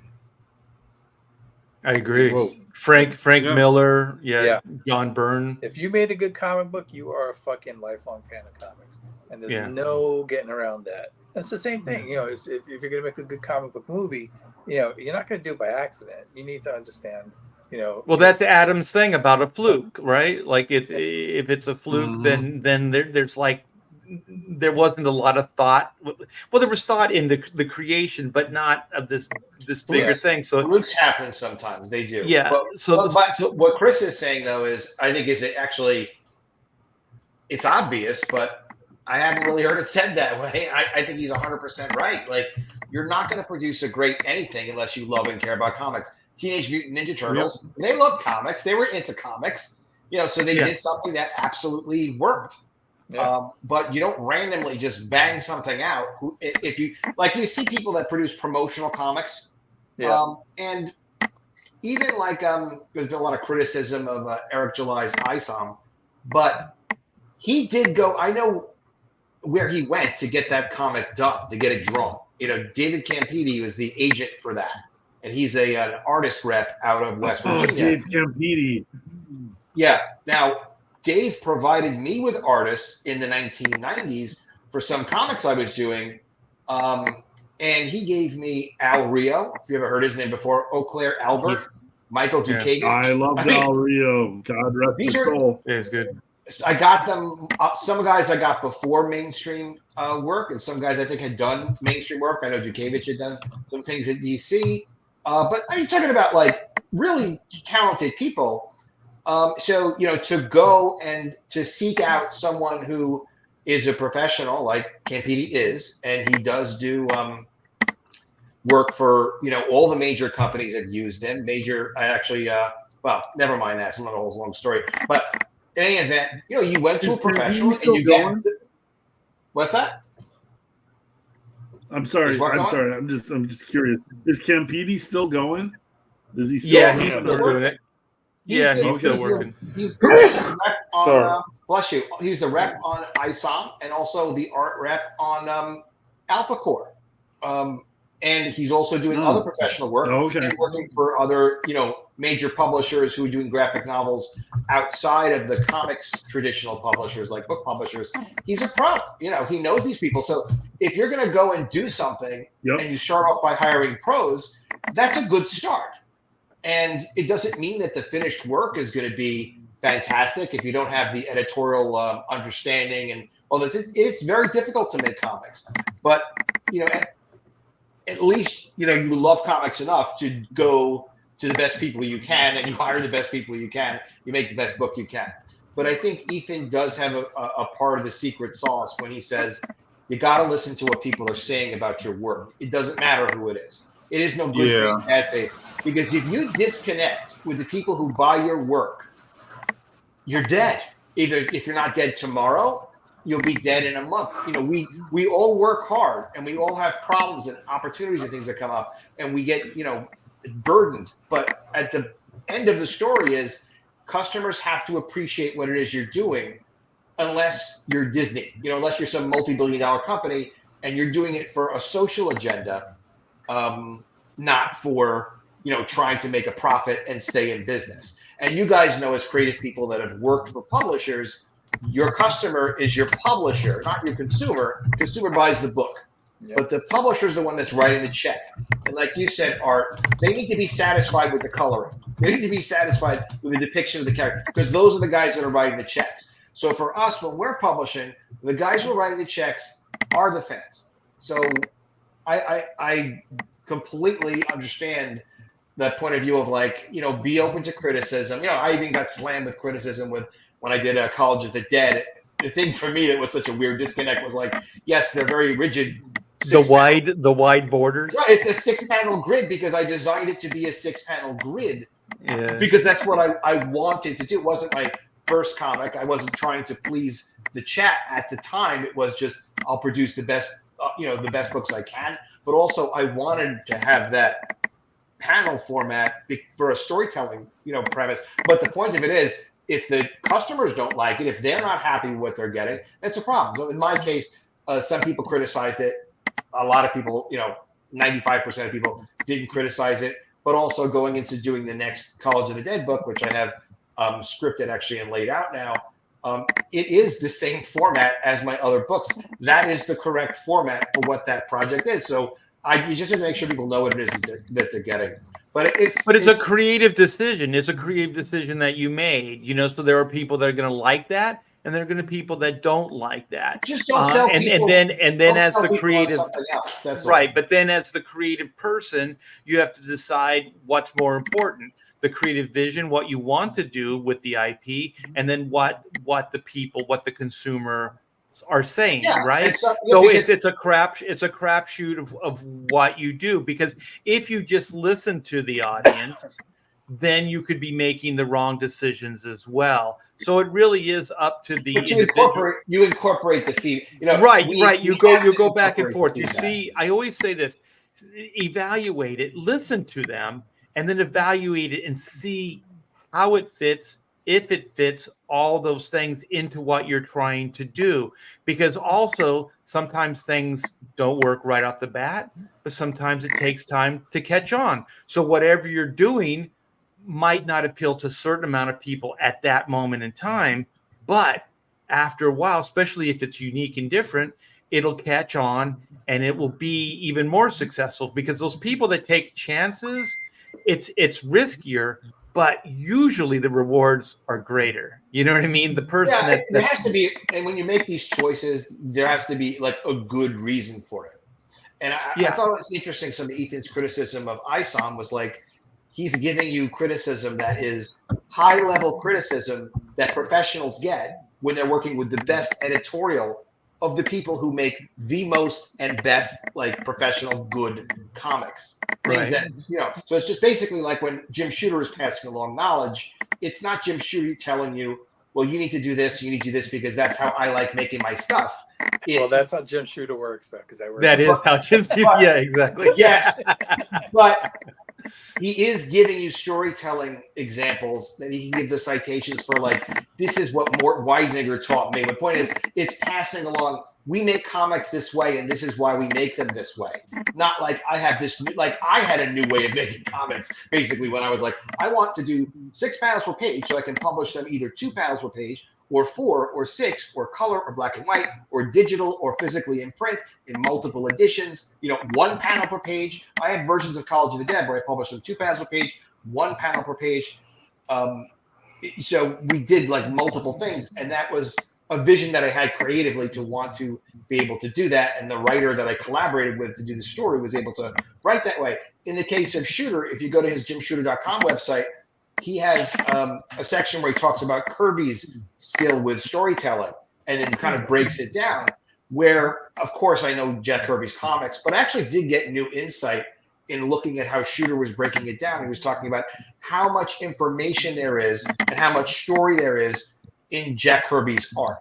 It's it's beyond incredible. And you could take away the lettering and still follow the story, which is something you can't say even to some of the best comic artists now. Because for one thing, they're not even trying to do it. But also Kirby's sense of action, his sense of energy, the story pacing, that entire aesthetic was constructed. The aesthetic didn't just, come out of nowhere. And it was also done collaboratively with Stan and with Martin Goodman, where they knew what kind of product they were producing for what age group. And when you the thing that okay, when I ran Hack Shack Studios, I worked with 6-8 different people, right? And there's things like when you're teaching people things, there's universal truth. There's like Shooter could have like, this is good storytelling. That's it. This is good storytelling, right? Like I would go, like when I was first teaching, it would be like, it would be nuanced stuff. I go, no, hold the pin this way, do it this way, do it this way. And then I realized that's not important. What's important is like the line weights, the dynamics, the ideas behind these things, like things that are substantial, things that are important and can be related generationally. Like these are the things that have integrity, that type of stuff. So when Shooter's saying some of that stuff, it's like these are the proven ways. This is what is considered universally as good storytelling. Jack Kirby or whatever it is. So that part of it's good. But Chris knows as well as I do, he would go off on these tangents that you could debate all day with. Like Jim Shooter told me, he goes, no Zipatone. He goes, that's a cheat. Okay. And I'm like, I'm going to use Zipatone. And I did. And then he said, don't break the border panels.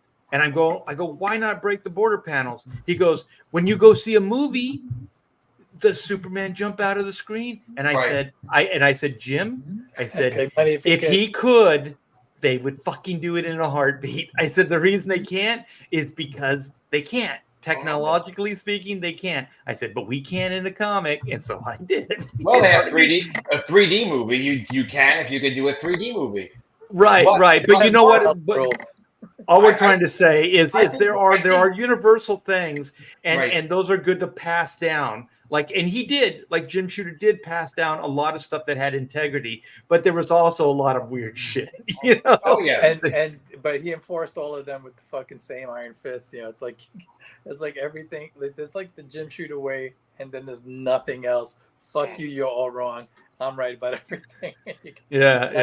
And you're not going to get him to bend. It's you when you have authority, it's not the same thing as leadership either. He doesn't. He doesn't have authority. It's got to be communicated. Like, look, for example, if you went on a 1-hour rant about a passion for Jack Kirby and pointing out how, look, you can break the panel borders, it's fine, but that means everyone can break the panel borders, or only you can break the panel borders. And if you can break the panel borders, that means that this other guy can do 16 panels on a page if he so chooses to.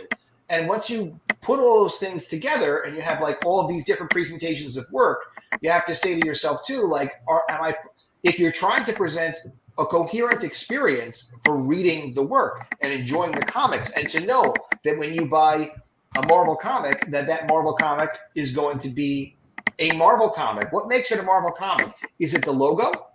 Is it the people that work on them really love comics and are doing their best? Where are the constraints and where are the limitations? And I think that's something it's setting a standard. Like there's a standard that's there. And I think that's good, because then that's how most companies should work, right? There's a standard from the leadership, and then they tell the editors, this is what we're doing, X, Y, Z. But also I think good leaders are open to some interpretation. Frank Miller's work on Jim Shooter's Daredevil, when he was overseeing Daredevil, that was fucking excuse language. That was impressionistic. Every scene, including the coloring and everything, spoke to the mood of the characters, right? I mean, that was not, boring work, anything that Frank Miller did. And that was permitted, right? I mean, wasn't it that was permitted and allowed? Chris's head is going to blow up. I had a 3-hour phone conversation with Jim Shooter, 3 hours. Oh no! Shooter cut him off. But I also know for a fact that Frank Miller said, like, when he first met Shooter and, he's getting to comics and everything, he's like, that basically, he was a good mentor and he agreed with everything he did.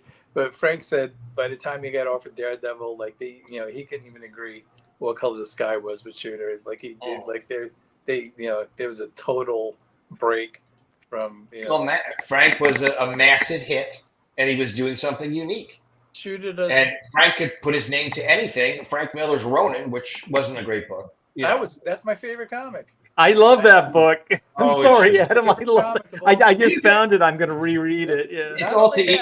It's all to each. It's all to Not each. only that, I'm going to say that's the most important book of the '80s because that's the one that broke the mold, and that's the one that could have started a revolution, and should have.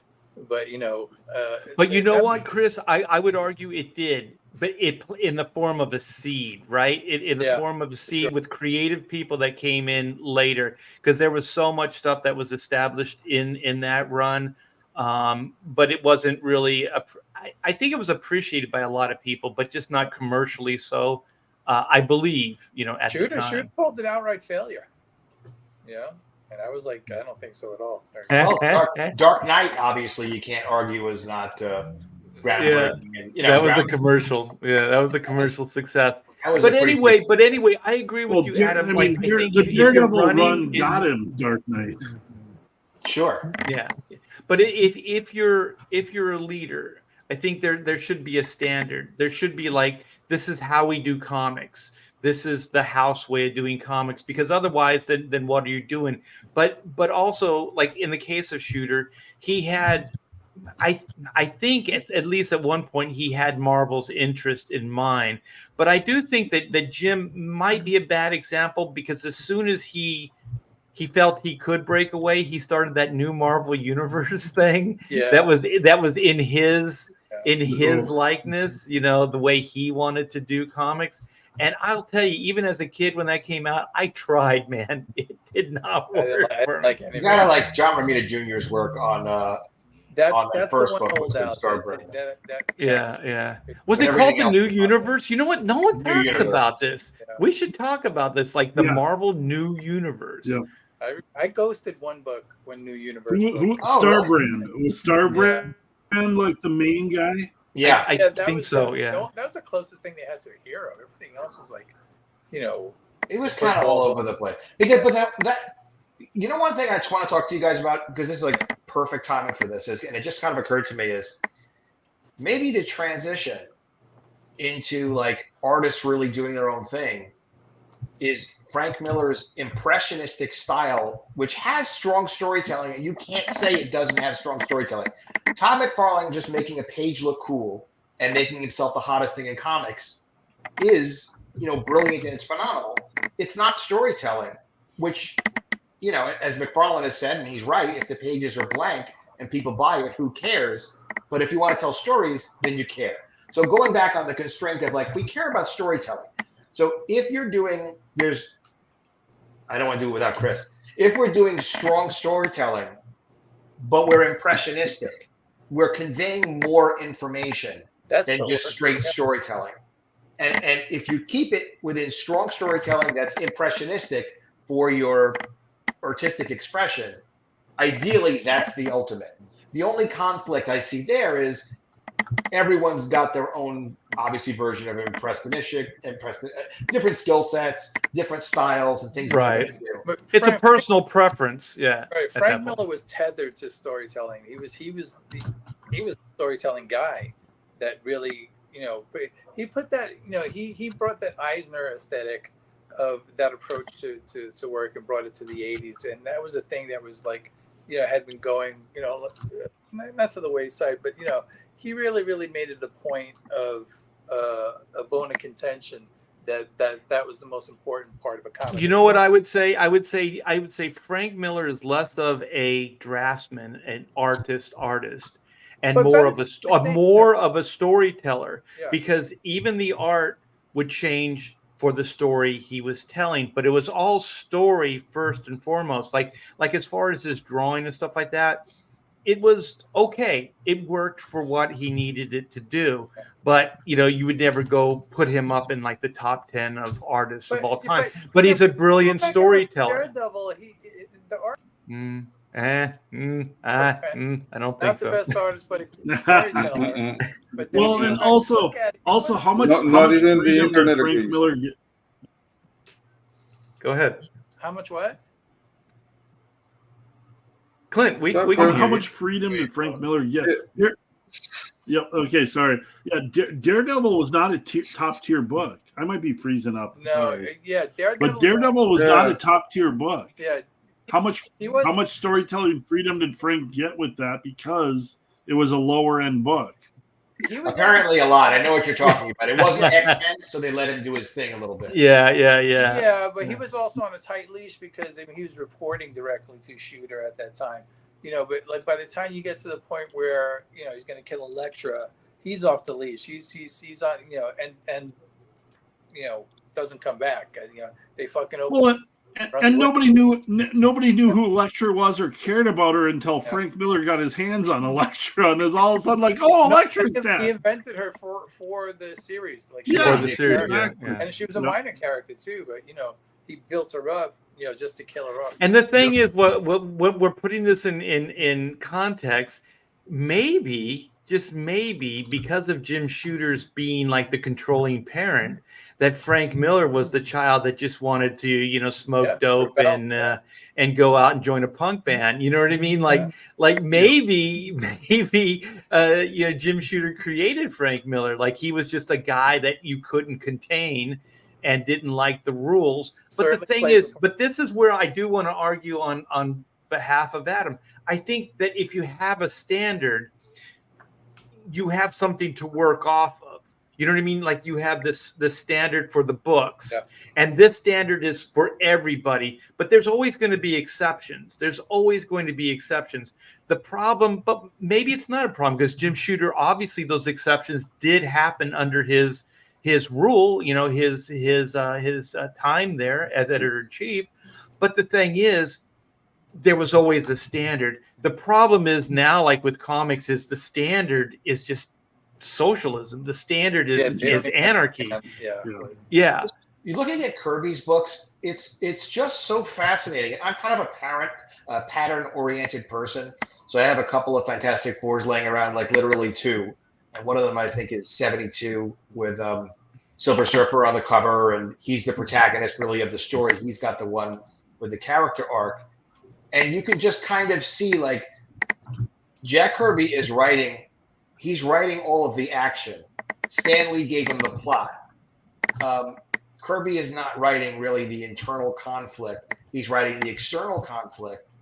But the storytelling that Kirby is doing, especially you could see some panels between Reed Richards and the Invisible Woman, Invisible Girl.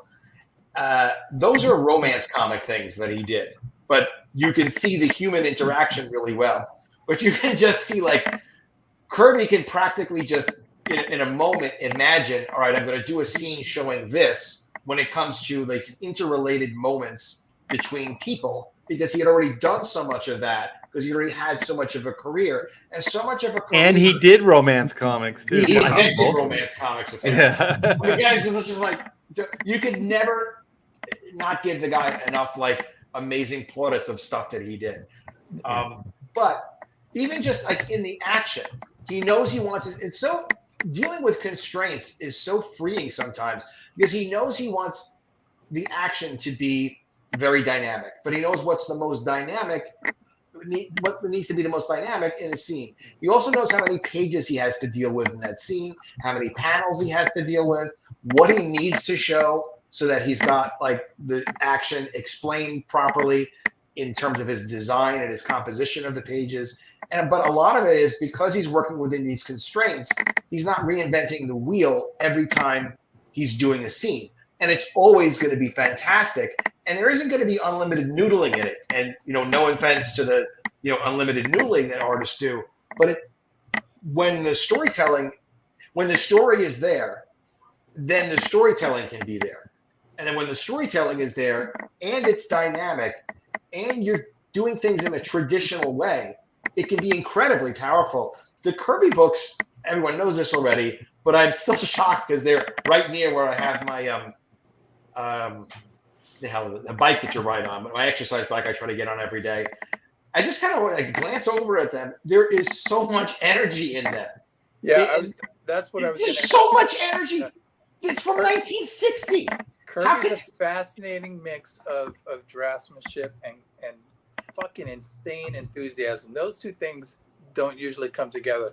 That, you know, the professional draftsman and the absolutely like Rob Liefeld level enthusiasm, you know, Power, that power, kinetic power. Yeah. The first thing is you have to value it. The first thing is, Chris, right? You have to value what you just described and boiled down brilliantly of draftsmanship and enthusiasm. Yeah, those things. Not having one, not having the other. I see people draw Silver Surfer, and some of it looks beautiful, like some Silver Surfer, you know, on a surfboard with Galactus behind him. But it lacks the energy. Boring as F. You know, boring as F because there is no energy. He's not moving. Kirby's characters are moving. You can feel them move. And to make another example of something we mentioned earlier, we were talking about, you know, Miller, but also we mentioned Todd. And Todd is someone who I think is the opposite end of that spectrum. I think Todd sold every book on his enthusiasm. You know, Todd doesn't necessarily. Yeah, he sucked people in with the dynamic. It's his enthusiasm. Well, you know what? Like Todd, and what Todd did is he did listen. He knew what people wanted, and he gave it to them. I remember working with Jim Lee, and you won't see really a back shot of any character in any Jim Lee panel because back shots of characters don't sell. No one likes the back of a head. Nobody likes the back, right? That's debatable, but Jim Lee's philosophy was every panel, it's very formal. Like Jim's stuff is very formal. It's always like, hey, there's a great shot of this person, great shot of this person, great shot of that person. But he knew that's what people wanted. Yeah. They want this. And also what Jim did is he stopped doing like a lot of shadows or dynamic lighting. So it became just like that stylized, you know, hatching and stuff like that. So every panel was perfect. You know what I mean? That's what his goal was. His goal was to give you everything in its pristine, most sellable way possible. That's how he presented things. You could argue like, well, storytelling went out the window. You know, sometimes you do have to flip the camera around and show the backs of people. You know, some of the greats would show like just backs, you know, like partially lit. You see all the muscles and stuff. There's some cool stuff that you can do, you know, but that wasn't Jim's philosophy. His was to give you a pristine image of that character every freaking panel, right?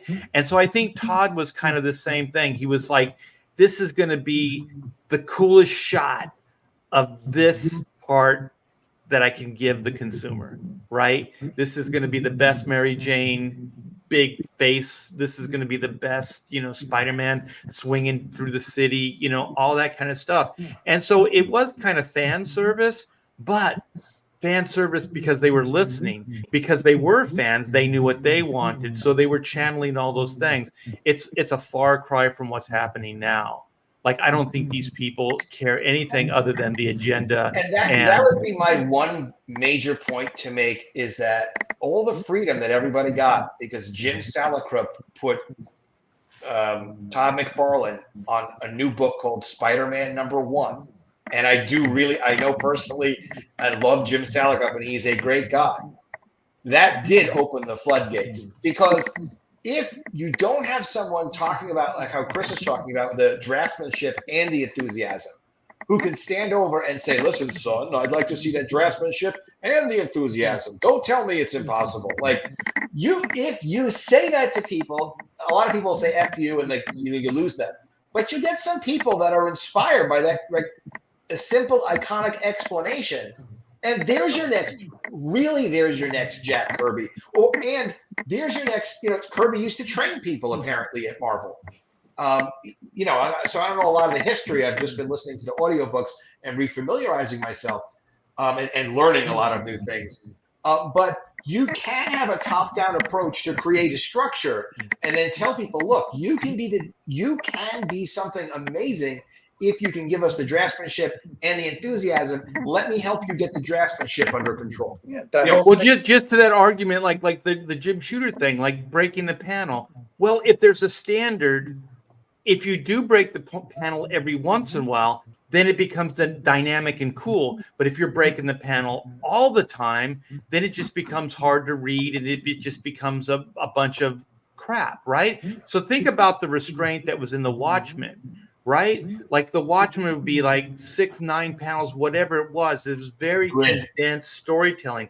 But then when it would open up, you'd go, yeah, it was a big deal because there was a contract. It was a big deal. Yeah. The whole second wave of Marvel, the guys like Buscema and Ramita and everything, those guys were like tutored.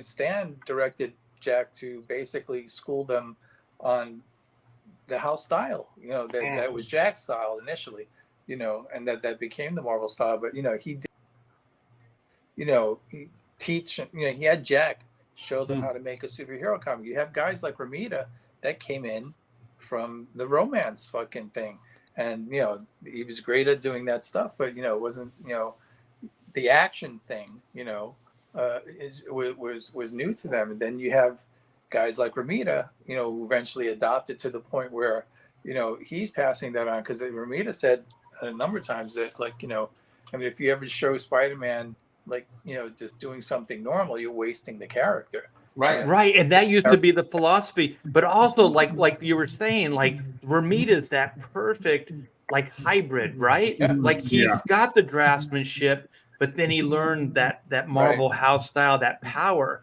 and then became like a freaking juggernaut. You know what I mean? Like too. Yeah, I think he had some mad I want skills before he to came make on. a new universe, and you guys are going to have to help me. Yeah, we'll do that. ISOM is a huge hit. Alpha Core is a huge hit. You don't need those kinds of numbers to make really great books that you're passionate about. It's always great when the success comes.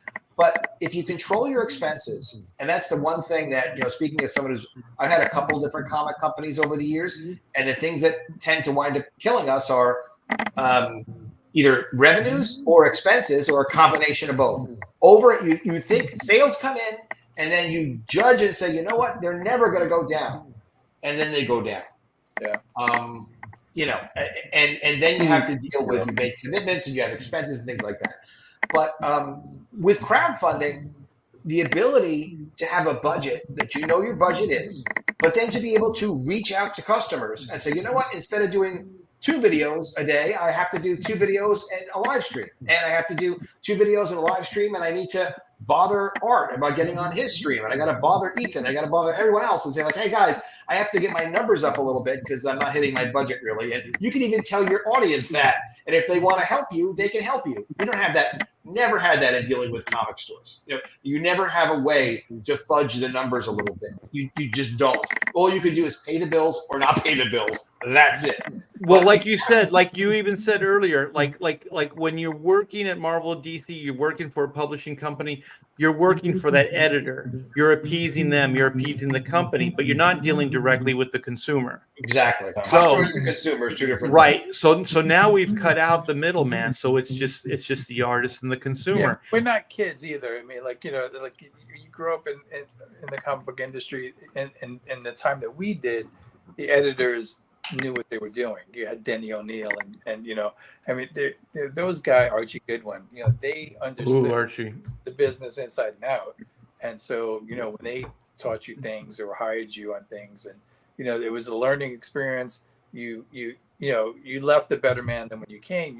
You just, you know, you learned more about well, when I broke in, I can speak to, there was the sense of, like, especially at Marvel and DC, quite frankly, there was like they would hire you in, and you might not have all the skills, but they knew it, like you're a diamond in the rough. But then the older guys would kind of like maybe try this, do that. I mean, I had like Carl Potts, like Walter Simonson, I had Dick Giordano, you know, like I had some of these guys. So it's crazy to even say those names, but those guys would, you know, like like Dick said, "Hey, my boy, come." He would just say, if I was in New York and I was in the office, he'd say, "Come in my office," and we would just talk. And he would talk about storytelling, maybe my weak points, maybe my strengths, all this stuff. What's bugging you? What's good? What's bad about DC? So it was a give and take, like a little bit about like getting to know you, but also like maybe how DC could be better.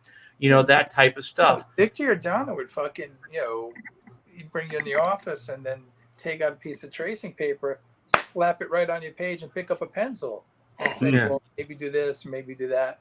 But that's the compelling feature of this stuff is also when you get to be around late 40s and 50.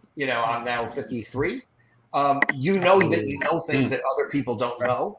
And you get this strong sense of, I want to pass this on to other people. Like, I just need, because it's biological. It's just like, we've got to get this information out that we've collected. I also think like it was a double-edged sword. It was like they knew it was going to benefit them as well. So if they could make you a better artist, then DC was going to get a better product out of you. So it was kind of like it was a little self-serving in the long run. It's a mutual benefit to build people up, and they rely on the talent. So the talent's got to be able to produce the book. Right. But anyway, this was a great. We always go off on tangents, and this was a great tangent. The Gina Carano thing. We're just we're going to keep talking about it. For sure we are. It's going to be interesting to see how it where it goes, how it pays off. I think it's all going to be. Personally, I think it's going to be settled out of court. I don't think this is going to go to court. I think that Disney is probably going to settle reasonably quick on this because they don't want the bad publicity. But it's a win. It's a win-win. I mean, this woke culture, this battle, this war. I do think that this is going to be a win. What's that? I have a prediction, though. I have a prediction. Go for it. Gina Carano is going to be working for the new Disney, not for the old Disney. Well, what's going to be the new Disney? I knew this is going to be the Elon Musk, Nelson Peltz Disney. That's what's going to happen, man. Like, I'm seeing that. I'm seeing the movement. Elon is making comments, little things that he's going to buy. First suggestion, I don't know if he's going to do it. Was to break up Disney into multiple companies, wasn't it? More money for shareholders. Isn't that what they're talking about right now? Is breaking Disney up into different. Not Peltz, another investor, Blackwell's Capital, who has $15 million in Disney stock, which honestly is nothing. It's a very small number. They're saying, well, you can take your real estate, you can spin that into another company. It's like, yeah, kid, we could do all this stuff, but no, the reason we're not doing it is because we haven't already done it, and we're not even going to consider it. Like, Peltz at least represents $3 billion worth of stock. And has a former CFO who knows where bodies are buried, and has Ike Perlmutter, who was right about them destroying Marvel, where Ike Perlmutter was basically just yelling and saying, "You can't make movies where people don't want to buy the toys."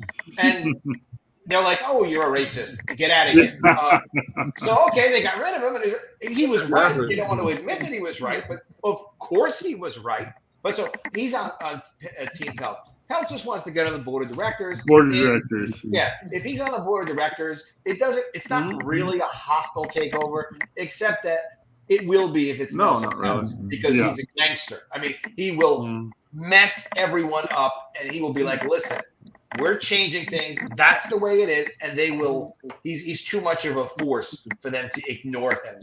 And just him being on that board of directors will give him enough. Like, he just has that much push that he'll push his way through. Yeah, he can do a lot. It will be very difficult to deal with him if he's on the board of directors, such that a lot of common sense could return. But it's bad. The situation is really, really bad because, as you guys have said, they really don't care. Right now, and this is my 2 cents, I haven't mentioned this on a video yet, but the due to be on a video, Disney is not expecting to turn around their profitability on the movies so much. They just want it to be less of an embarrassment.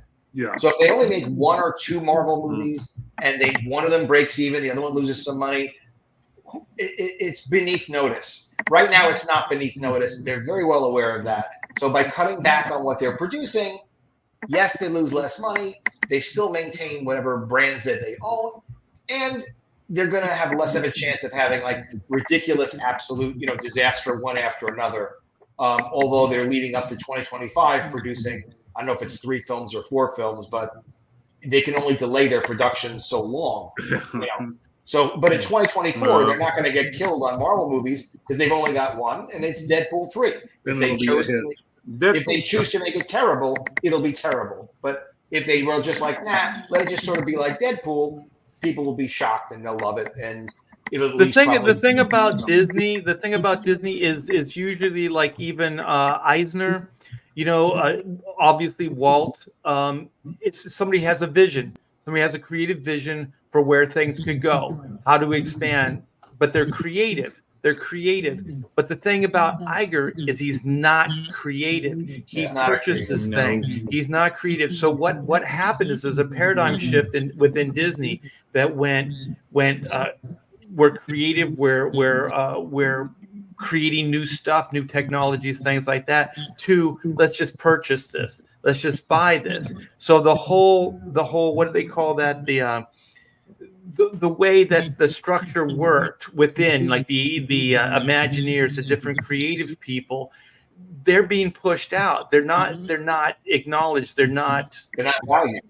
Yeah, they're not valued. So then what's replacing it is like my pronouns, this, that, and other, like ideology is replacing it. But these are not proven business savvy ideas. They're political ideas. They're destructive ideas. So anybody that thinks that this culture war isn't real and doesn't think that that's what these people are doing, it's the only explanation that works, right? It's the only thing that you could come out of it with. These are not creative people, and then you're seeing it even more. So like Warner Brothers, like all the companies that Disney owns, Marvel, Lucasfilm, Pixar, all these things are getting watered down. The uniqueness of each one of these individual brands is being just watered down into this woke kind of ideology and this belief of a handful of people. So I even think like Perlmutter, all these guys coming in, I don't think it's going to get much better because they're not creative people either. You can't, even if it's not the woke thing, you can't be creative by committee. Every project has to have that singular person with the vision, and it's got to be the creative person. It's got to be the shot caller. Otherwise, you're trying to, even when you're trying to do the woke thing, starting out with a mission of this has to appease people is a fucking recipe for failure. Those people who have that kind of attitude that they need that stuff, they don't give a shit about anything anyway. So they're not going to be fans. They're not going to spend money on it. It's a waste of time. But you can't go in and say, hey, what are we going to do? You're not going to do any fucking thing. We're not doing a guy anything. that says, this is what we're doing. I've got the money to back this. Everybody follow my lead. Come along. We're going to fuck. Or that guy that's on high. Yeah. Right. That guy that's on high that can acknowledge this guy's talent, that guy's talent, this guy's vision.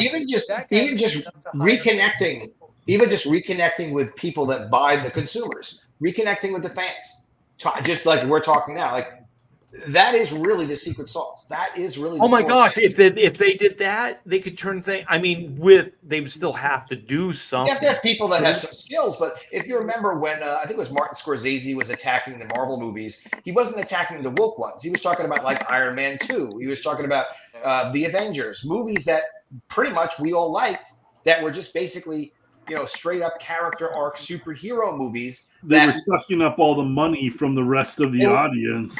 But to make a movie like that, yes, it's challenging, but because it's got that hero's journey structure to it, because it is a character arc with a traditional superhero aesthetic, like if you just made those would do okay as long as the people knew how to make the material and you executed on it and you listened to what fans said they wanted and leverage the buzz that you get because fans are excited about it. It is doable, and it's not miraculous. It just has to be that the people who control it, who want to do this stuff, want to see those characters exist. Unfortunately, with the Marxist takeover that we're dealing with right now, they don't want you to know that with great power comes great responsibility. They don't want you to be some person who's inspired by a teenager who takes on the universe and saves the universe like Luke Skywalker did. They don't want to empower you. They want you disempowered. Right. They don't want those Jack Kirby comics. They get you so enthusiastic and excited. Yeah. They don't want that. So at least if the people who are stopping that stuff from existing, like there are creative people that can do that and will do that. We'll just have to, hopefully we get to that. You know what? I was thinking it just like the perfect combination is kind of like J.K. Rowling. Like you hear people go, "Oh, she's a bitch. She's whatever." But the thing is, she's always managed to take control of the IP and have a vision of where it should go, for right or wrong. And so even when she made the deal with Disney to bring her stuff into the parks, she knew it wasn't working. So she stood up to Disney and pulled her IP away from Disney, and then went to Universal. And all the vision, the things that she wanted without compromise, Universal agreed to. So this is a person that understands, like Chris, understands her creation, her IP, and knows the potential of it. So when she does these things, it freaking works because it's authentic, it's real, it's from her, and that's the problem with a lot of this stuff is it just doesn't connect because it's not from any place of caring or understanding of what the source material is. So It's all. go ahead. What should we do now? It's fucking. You should shut the fuck up and let somebody with an idea. That's true. Wouldn't even have to pay us that much. Yeah, the Pontificators would take care of it. That's another thing. Just take care of the Gina Caranos and the Chris Wozniaks of the world. When you use an idea, pay them. Make sure that they're taken care of. And like you said, it doesn't take much. It wouldn't take much. We're all pretty humble creators. It wouldn't take much, but the acknowledgement and the money is just too far for them to go. You know what I mean? They're just not going to do it because they'd have to admit that, oh, Chris came up with a good idea. You know what I mean? Yeah. And that would kill them to do that. They can't do it. Hopefully they wise up and they stop screwing around with that. Well, they'll wise up for a while and then things will turn around maybe, and then they'll get all high and mighty again, and then they'll destroy what they have. It's kind of the trend. But anyways, we're like 2.5 hours. I do appreciate everybody in the chat. I know there's been a lot of competition tonight, and I do appreciate everybody hanging out with us. Everybody that's going to catch us on the reruns, we're talking to you as well, so we understand there are people that come in, the next day or the next week. And that Pontificators is a weekly show every Wednesday night at 8 Eastern Standard Time, and it's a great group of people. We were fortunate enough to get Adam Post on tonight. So thank you so much, Adam, for being here. Thanks, Clint. Thanks, Todd. Thanks, Chris. And thanks, Peyton, for being here.